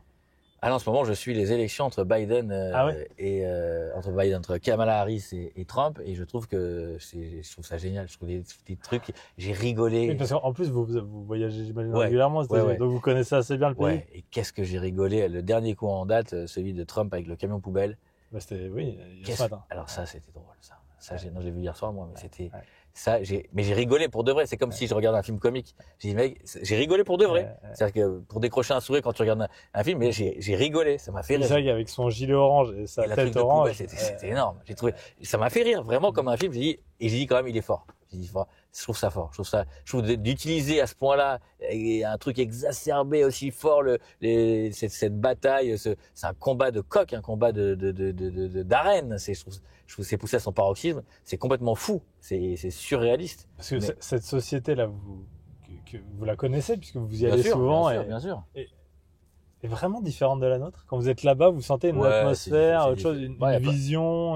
Alors attention, hein, aujourd'hui, on est quand même les avions, les machins, c'est très, on est très il y a quand même beaucoup de communication, mondialisation. Donc, faut pas non plus déconner. C'est pas les États-Unis d'il y a 30 ans où on dit je vais aller en Amérique, ramène-moi un N500. Hein, on est loin de cette histoire-là. Ce que tu trouves à Paris, tu trouves tout ce que tu trouves. Il y a pas de truc que on te ramène plus, tu ramènes plus rien de nulle part. Hein, donc c'est fini tout ça.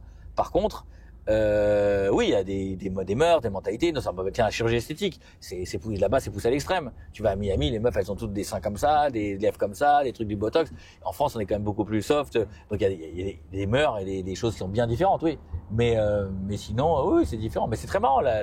Et c'est très différent aussi parce que c'est un très grand pays. Donc, les États sont très différents aussi. Donc, tu vas d'un État à l'autre, c'est différent. Mais il y a un côté comme très cool aux États-Unis, il y a un côté très avenant, peut-être plus superficiel, c'est vrai.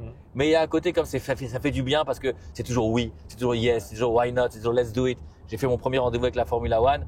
J'étais avec un de mes partenaires, le mec il me regarde mon truc. Je sais qu'en France, comme ça, bon, on va réfléchir là. Il dit, en gros, le mec il dit, qu'est-ce que tu vas m'apporter ? Comment on peut faire ? Comment on peut se rendre service ? Et c'est quand même tellement plus, c'est plus ouvert quand même. Nous, on est quand même tellement plus fermés, quoi. Et là-bas, c'est là-bas. Vous pensez que ça bride le pays, la société, le business d'une certaine manière? Bon, bien sûr. De toute façon, quand tu fais un truc aux États-Unis, tu le fais ici. Alors déjà, forcément, aux États-Unis, il y a plus de consommateurs, donc forcément, c'est multiplié par X. Mais il y a un côté très ferme, il y a un côté très encore conservateur, encore assez à l'ancienne, quand on est encore dans des archaïsmes, je trouve, et des boîtes gérées de manière archaïque. Tout est quand même très archaïque ici, et tant mieux parce que moi ça me permet de faire ce que j'ai à faire. Mais ça reste très voilà. Je pense qu'il y a un truc qui est beaucoup plus dynamique. Alors ils sont moins bons dans certains trucs, hein, forcément, mais en tout cas il y a la première fois que je vais pour enregistrer en studio en musique, tu rencontres des stars de ceci, des stars de cela, et c'est facile en fait. Il n'y a pas de barrière, quoi. C'est simple, tu peux parler. La première fois j'ai rencontré Econ, j'ai parlé comme ça, je sais pas qui j'ai. Enfin, il y a un accès beaucoup plus. Ici, t'es une petite star de cinéma, t'as tourné 3 films, t'as l'impression que les Français, ils sont genre inaccessibles, etc. Alors que personne les connaît à l'échelle du monde, ils sont nobody, quoi. Alors là-bas, moi j'ai vu des mecs comme Stallone, qui sont des mecs comme, c'est des immenses stars, avec une accessibilité, une gentillesse, un professionnalisme. En fait, ils sont professionnels. C'est ça. Ils sont professionnels jusqu'à la relation avec le public. Parce qu'ils vont délivrer, parce que ils sont là pour ça. Ils savent c'est grâce au public qu'ils vivent, donc ils vont donner. Peut-être, je sais pas si c'est sincère, mais en tout cas, ils font le job. Et quand j'ai bossé par exemple avec Paris Hilton, j'ai fait un truc avec elle, on a fait un projet ensemble, on a collaboré, mais c'était une collaboration tout était bien millimétré. Je l'ai recroisée le soir, elle était sympa, elle a pas juste fait son travail, ça, je trouve ça bien. Et ça, c'est pas, on le retrouve difficilement en France. On dit que vous êtes le sculpteur des stars. Ah bon? Écoute, c'est super. C'est bien. Ouais, pourquoi pas. Je préfère être sculpteur des stars que sculpteur. Comment ça se fait? C'était un plan marketing, ça? Non, pas du tout. Ça, c'est un truc, c'est joke. C'est joke, non, sculpteur des stars. Non, parce que c'est des stars qui, d'une certaine manière, en posant à côté de vos sculptures, vous en fait connaître et vous en fait grandir aussi, non? Je suis pas certain. Ah ouais? Parce que j'ai eu la chance, j'ai une vraie fierté, qui est au-delà d'être sculpteur des stars, c'est d'être un petit peu un générateur de primo-accédants. J'ai vraiment, et ça c'est vraiment une vraie fierté, beaucoup de collectionneurs qui n'avaient jamais acheté une sculpture avant de connaître mon travail. Et c'est valable d'ailleurs, pour quelqu'un qui est une grande star. C'était David et Cathy Guetta à l'époque. Moi, quand ils m'ont acheté mes sculptures, ils sont tombés sous le charme des sculptures. Et la première fois que j'ai été visité dans leur il y avait pas d'art. Il y a peut-être un ou deux trucs, mais il n'y avait rien. Et donc je me dis, ça c'est quand même une fierté qu'on vienne acheter des trucs. Mais même chez des médecins, chez des professions libérales, ou même des professions de monsieur, madame, tout le monde, il y a beaucoup de gens qui m'ont dit, vous savez quoi, Richard, c'est la première sculpture. J'ai adoré ce truc-là, parce qu'il y a ce côté un peu sentimental, d'échange, de sincérité. Et ça c'est une vraie fierté, beaucoup plus que d'être le sculpteur des stars, qui est pas vraiment une réalité. Voilà. Vous les côtoyez quand même? Oui, forcément. Oui, bien sûr. Il y en a qui sont vos copains, vraiment, des amis? Bah, ça dépend à l'échelle. Oui, Ouais. oui, bien sûr, j'ai des amis. Ça dépend dans quel pays, parce que je connais pas des stars dans tous les pays, mais je veux dire, j'ai des stars beaucoup de stars dans la musique aux États-Unis. J'ai rencontré des gens avec qui j'ai des relations. Typiquement un chanteur Maluma avec qui je suis très proche. Dans les latinos, dans le reggaeton, j'ai plein de potes dans le reggaeton, des Ozuna ou d'autres. On a vu tout à l'heure, j'ai fait une collab avec Inesta espagnol, Eva Longoria, je suis très proche d'Eva Longoria. Après, il y a plein de Français, mais après, ça, des Français, il y a beaucoup. Mais dans les internationaux, oui, voilà. Et vous la célébrité, comment vous l'avez vécu? Parce qu'au début, on l'a dit, vous êtes agent immobilier, vous commencez à faire de l'art, Ouais. et d'un seul coup, vous devenez connu. Preuve en est, on est là. Ouais. Comment vous l'avez vécu? Est-ce que ça a été un accomplissement? Est-ce que c'est aussi parfois une violence ou non? C'est toujours Non, moi j'ai grandi à chaque fois. J'intègre, je suis un espèce de Terminator. Ça vous est pas tombé dessus? Non, C'est un peu différent. C'est pas ouais. comme si vous sortiez un film Non, un jour et vous... Non, j'ai appris.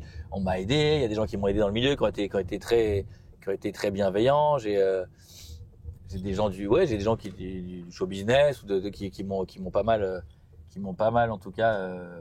J'étais assez, je pense que j'étais assez pas aidé, mais assez apprécié quoi, assez rapidement par ce milieu. Si c'est ce milieu dont vous parlez, mais voilà. Tous ces milieu de l'art. Milieu de l'art, milieu du showbiz, milieu du foot. Non, parce qu'au début, en 2010, il y avait un article dans les Échos qui disait très grand critique. Des footballeurs. Ouais, qui disait que c'était un phénomène qui a duré quelques mois, que j'étais mis en avant parce que j'étais dans le top 10 des artistes français les plus vendus en 2010. Ouais. Et il disait que c'est un phénomène qui allait durer encore quelques mois et que ça avait été quelque chose qui avait été faké par quelques footballeurs qui s'étaient amourachés de mon travail. Et c'est comme ça que c'était en 2010. Et c'était un expert d'Arcurial. Je me rappelle encore. Voilà. Donc on est en 2024, 14 ans après. Mais voilà, en tout cas, c'est drôle. Les footballeurs aiment toujours ce que vous faites. Ouais, les footballeurs aiment toujours. J'ai des footballeurs. Là, regarde les crampons. Je suis super content. J'ai eu plein de messages. J'ai Payet qui m'a envoyé un message. J'ai eu Lacazette qui a mis les crampons. Enfin, c'est génial de pouvoir. Je suis fan de foot, de pouvoir faire des crampons pour des joueurs de foot. Pour moi, c'est un accomplissement. C'est génial. Et sans l'art, j'aurais pas pu le faire. Et les gens sont fiers. J'ai vu des combattants d'MMA. Je trouve ça super. Est-ce que vous avez peur, parce que je sais pas exactement comment ça se passe dans l'art, de devenir ringard? Dans 1 an, 2 ans, 5 ans, 20 ans. Je suis déjà ringard. Qu'est-ce que ça peut faire? Non, mais on est sûrement ringard. Oui, mais je suis déjà ringard pour tous ceux dont on a parlé tout à l'heure. Je suis déjà pire que ringard. Je suis un. Oui, mais il y a une volonté d'essayer d'être à la mode, à la page. Quand on est artiste, on essaye. Ouais. Est-ce que c'est une crainte? Non, pas du tout. Ça arrive, ça arrive. Non, ça arrivera pas. Ça arrivera pas parce que aujourd'hui. En tout cas, dans ce que je développe. Après, je sais pas. Quand je vais créer un immeuble, j'essaie de développer des tendances, d'être dans des choses. Je m'entoure de compagnons, de collaborateurs qui ont entre 18 et 25 ans, qui sont dans la hype, on est à la pointe de tout ce qui se fait dans les technologies, dans les mangas, le Japon. On peut pas faire plus hype que ce que nous on recherche parce que je m'entoure de ça. Mes gosses, ils sont là-dedans. Mes enfants maintenant commencent à bosser avec moi. Ils sont dans ces je dis pas que c'est des génies, mais c'est des gens qui sont super connectés avec notre temps. Donc, être ringard, c'est compliqué, quoi. Je veux dire, quand on est dans tous ces domaines. Après, effectivement, mais encore une fois, ringard, c'est ringard pour qui ou pourquoi, quoi. Oui. Voilà. Bon. Après, parce qu'aujourd'hui, je pense que c'est différent. C'est-à-dire qu'il y a peut-être une vingtaine d'années, il y avait cette notion de ringard, de machin. Tout va tellement vite que tu rates un truc le lundi, le mardi t'es autre chose. Et on le voit d'ailleurs dans les autres mondes, dans l'artistique. T'as des chanteurs qui ont été complètement oubliés, qui sont. J'ai vu la dernière fois, c'est marrant, c'était Sheriff Aluna qui a été repris par, je sais pas si SDM ou Renoir, je sais plus quel rappeur, qui a repris le truc de Elle avait les mots, c'est un carton. La meuf, vous pouvez dire que Sheriff Aluna, là, c'était, moi j'ai toujours adoré Sheriff, mais elle a été traitée de peut-être de ringard, on va pas se mentir. Mais moi j'ai toujours adoré, j'ai toujours respecté son travail. Mais en tout cas aujourd'hui, c'est un peu plus haut, Et donc et là, c'est la plus grosse star du rap actuel qui refait un son avec Il avait les mots. Je trouve ça, comme quoi, tu vois, donc, on est dans un monde qui va tellement vite. Peut-être que Stéphane Echer sera repris par les... Bon, il a déjà été repris. J'ai déjà vu des mecs d'électro. Non, d'électro. Ouais. Oui, je n'empêche, j'ai repris en électro. Il y a eu des mix. Tu fais du Mozart même aujourd'hui en électro. Est-ce que vous avez un peu peur de l'ennui? Non. Parce que... J'ai peur d'être seul, mais pas de l'ennui. J'aime pas la solitude. Ah oui. Voilà. J'aime pas me retrouver. Il y a plein de gens qui disent, c'est bien, tu te retrouves seul. Alors moi, j'ai hors de ça. J'aime pas être seul. J'adore les enfants, j'adore qu'il y ait du monde, j'adore le monde, j'adore le bruit. Mais vous avez peur de rien faire ou pas? Parce que C'est-à-dire, vous faites métier, sculpture, vous avez fait un one-man show, Ouais. vous êtes la DJ, musique, ouais. Bientôt du maintenant, cinéma. Ah, du cinéma? Ouais, j'ai deux petits projets là, mais c'est pas encore. Devant ou derrière la caméra? Non, devant. Ah, vous Derrière. allez jouer? Ouais. C'est quoi? Alors là, il faut monter là et suivre comme ça. Il faut monter, voilà, suivre là à droite, voilà. Non, il faut faire complètement demi-tour. Il faut aller se garer là-bas. Ah ouais, Se garer là-bas où il y a les trucs qui sont illuminés. Voilà. Parfait. Vous allez jouer dans un film de qui? Ah, je peux pas le dire pour l'instant. Bah, c'est pas moi, c'est qu'on signe des Ouais, sinon documents. vous le diriez. Ah bon, moi j'en ai rien à foutre, moi j'assume tout, je dis tout, j'ai pas de pudeur. Ah, ils me font rire. Ça, ils sont adorables, c'est les gars qui s'occupent du club et ils ont un club de foot aussi et ils sont très fans de ce que je fais et ils sont trop gentils, mais je suis gêné chaque fois que je viens, je suis extrêmement gêné. Et j'ai prévenu d'ailleurs que je voulais pas d'accueil ni rien, mais je suis très gêné. Voilà. Bon, Mais à chaque fois que je viens, ils m'accueillent de manière. on j'aime pas va, ça. on va faire du sport. Ouais, on va faire du sport, allez. Ah là là, c'est quoi cet accueil là? Jean-Daniel, je t'avais dit, arrête.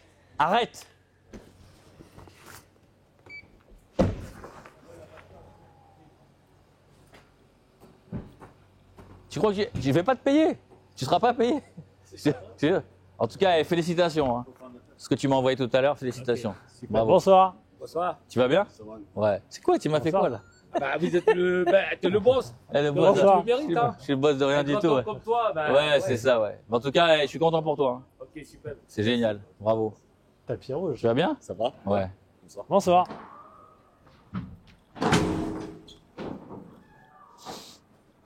Le padel. Ils sont adorables. Alors, vous êtes un fan de padel? Ouais. Bah, je suis tombé amoureux, je suis tombé dedans là, il y a 1 an et demi.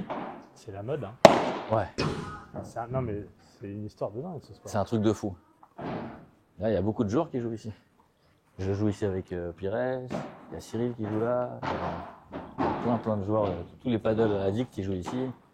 Il y a des joueurs de rugby. Non, mais ça va tuer le tennis, hein? Hein? Ça continue. Ça va Ah tuer le ouais, tennis. ça risque de tuer le tennis, ouais. C'est clair. Donc ça, c'est notre cours. Donc là, il y a mon fils qui joue là-bas avec, voilà. Et Clément, il y a 2 gars avec qui je travaille. Et un pote de mon fils. Et nous, on va jouer alors. Ah bah, on va jouer un peu. Allez. ouais. On se change. Allez, on se change.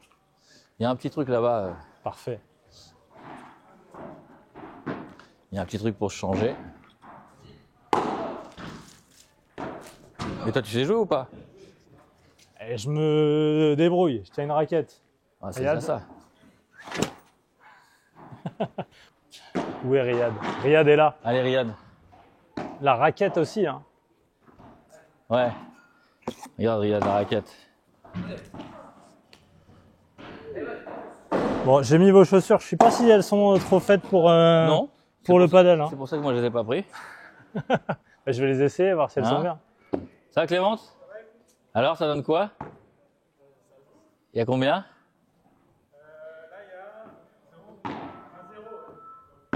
Donc, on va jouer 5 minutes et après, comme ça, on joue contre qui? Qu'est-ce qu'on bat? Contre qui on joue? Et Julien? Et ils jouent comment? Messieurs, bonjour. Ouais, Julien, ça va? Ah ouais? Ça va? Et Thibaut. lui, il joue comment? Enchanté. Hein? Enchanté. Bien comment? Ah ouais? Bon, ça va alors. Allez, Salut, Thibaut. Enchanté. on va jouer avec le micro du coup. Ah oui. Allez, c'est qui a les balles? Je vous laisse finir après, Clément, vous inquiétez pas. Hein. Bon, faut quand même. On fait quelques balles quand Ouais, même. faut quand même quelques échos. Tiens, et en ligne, tiens.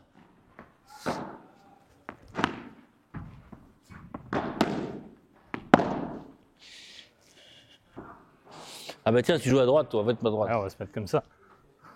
Vas-y. Tiens. Allez, Julien.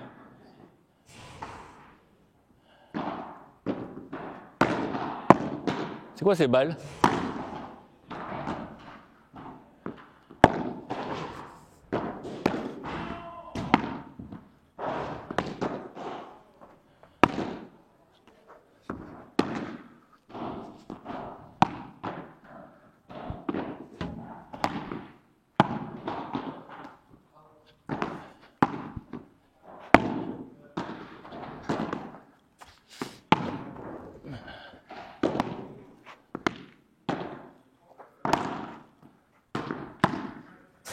Elles sont pourries les balles.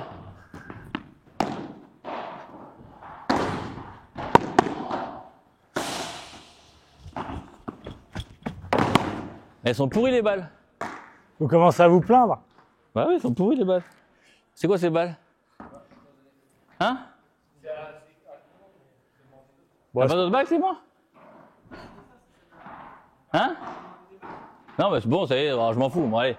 Allez, on y bon, va. allez, on est prêts, hein, nous. On hein. est prêt. Tu sers? Allez. Je suis pas un très bon serveur. Hein. C'est pas grave. Ah, mais les balles, vous avez joué avec ça? Elles sont molles. Elles sont pourries. C'est des balles de paddle? Allez, Julien. Vous jouez combien de fois par semaine? Tous les week-ends. Ah ouais, c'est pas mal. Mais c'est dur de jouer, hein. Ouais. Pas beaucoup d'endroits. Hein. On est bon? Allez.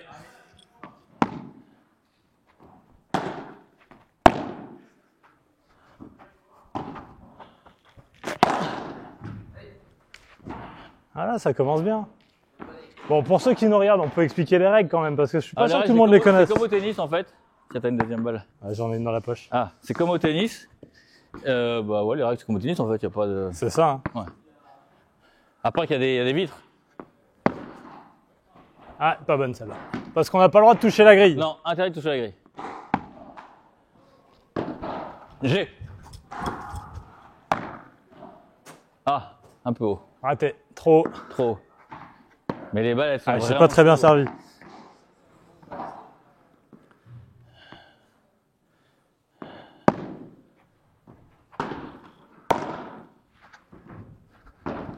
G. C'est mur. Et donc, on n'a pas le droit de toucher le mur avant que ça ait touché le sol. Exactement. Donc là, on a le point pour nous. C'est ça. Et après, on compte les points comme au tennis. 30-15.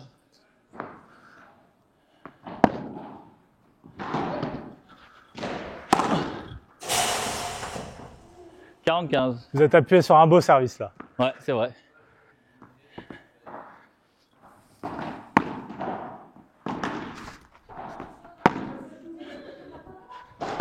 G. G.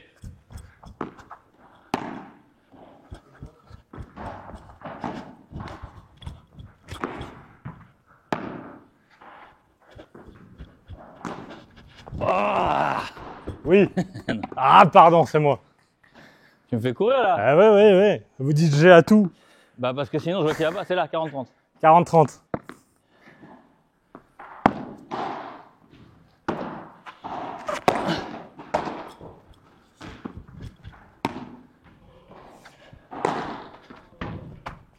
Bien. Je. Voilà.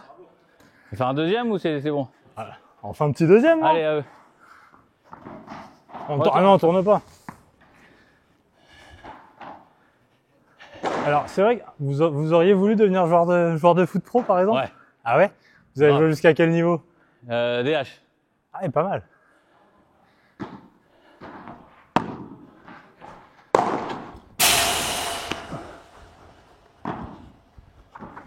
Oh. C'est bon.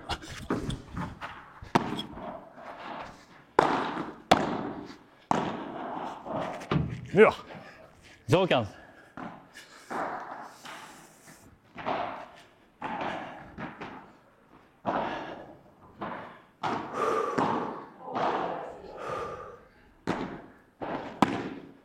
Merde, On 15 a heures. servi.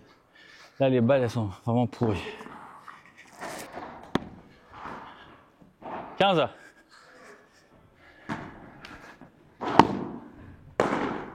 Bien, Ah, c'est long. c'est fort. Pardon. 30-15.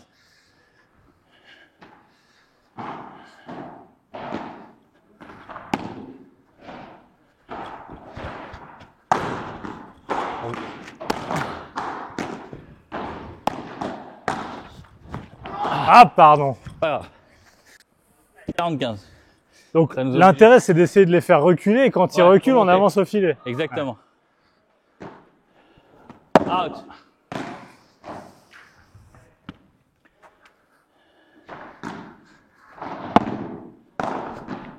Allez. Pas mal. Ouais, bien. Faut attendre. Ah, non, non. pardon, c'est moi. Ah oui. Ah, En fait, faut laisser la vitre. En fait, faut monter ensemble. Là, on n'est Ah pas, oui. on n'est pas en position d'attaque. Sur un lob. Allez. On fait un dernier pour Ah, bah, on est départager. obligé, hein. Allez. Allez, donc là, il fallait que je reste derrière. Bah oui, oui. Là, c'est pour moi la balle. Je l'ai en plus. Moi, j'ai la vitre. La vitre, elle la ralentit et c'est facile après.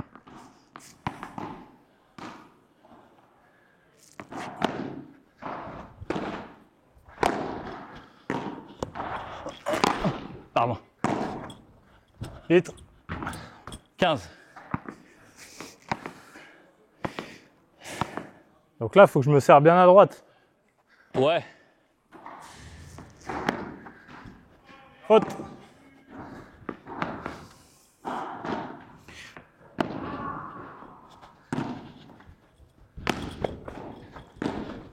Bien joué. Allez, faut descendre maison là, faut redescendre. Il n'y a que quand on est en. Allez, d'accord. Là, il fallait reculer. Ok. Ouais. Ça fait quoi 15A?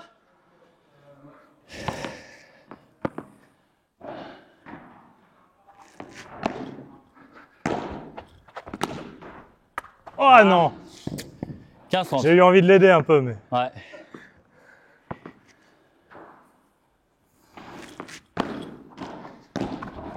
GG. Il a pourri la balle, putain. G.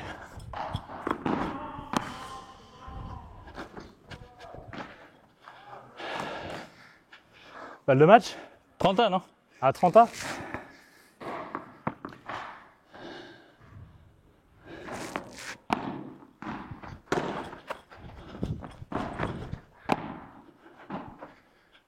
Là, on peut monter.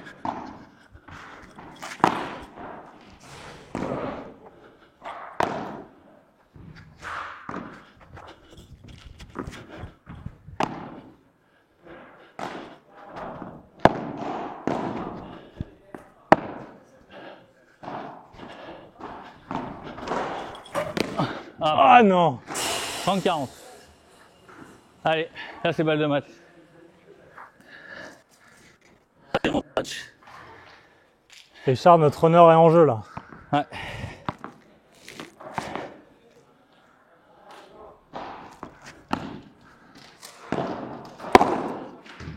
Bravo.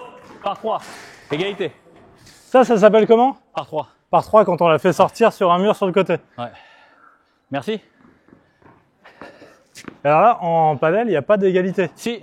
Ah bon? Ouais. Je croyais qu'on jouait. Non, Punta d'Oro, non. C'est quand il n'y a pas le temps, ça.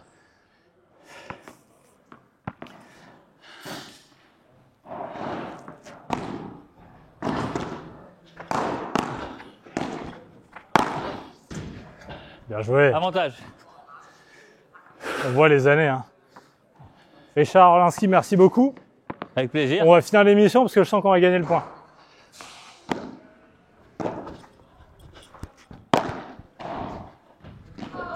Allez. Bien joué. Bravo. Merci, messieurs. Bien joué. Bravo. Félicitations. Merci. Félicitations. C'est bien, hein. C'est lequel votre fiston? Lui. Le costaud. Allez, on prend les balles. C'est vrai que c'est un super sport. C'est sympa, hein. J'adore. Ah, moi aussi, je suis fan. Puis c'est accessible en plus. Ouais. Oui. C'est comme votre Regarde. art finalement. Regarde. T'as vu? Et regarde.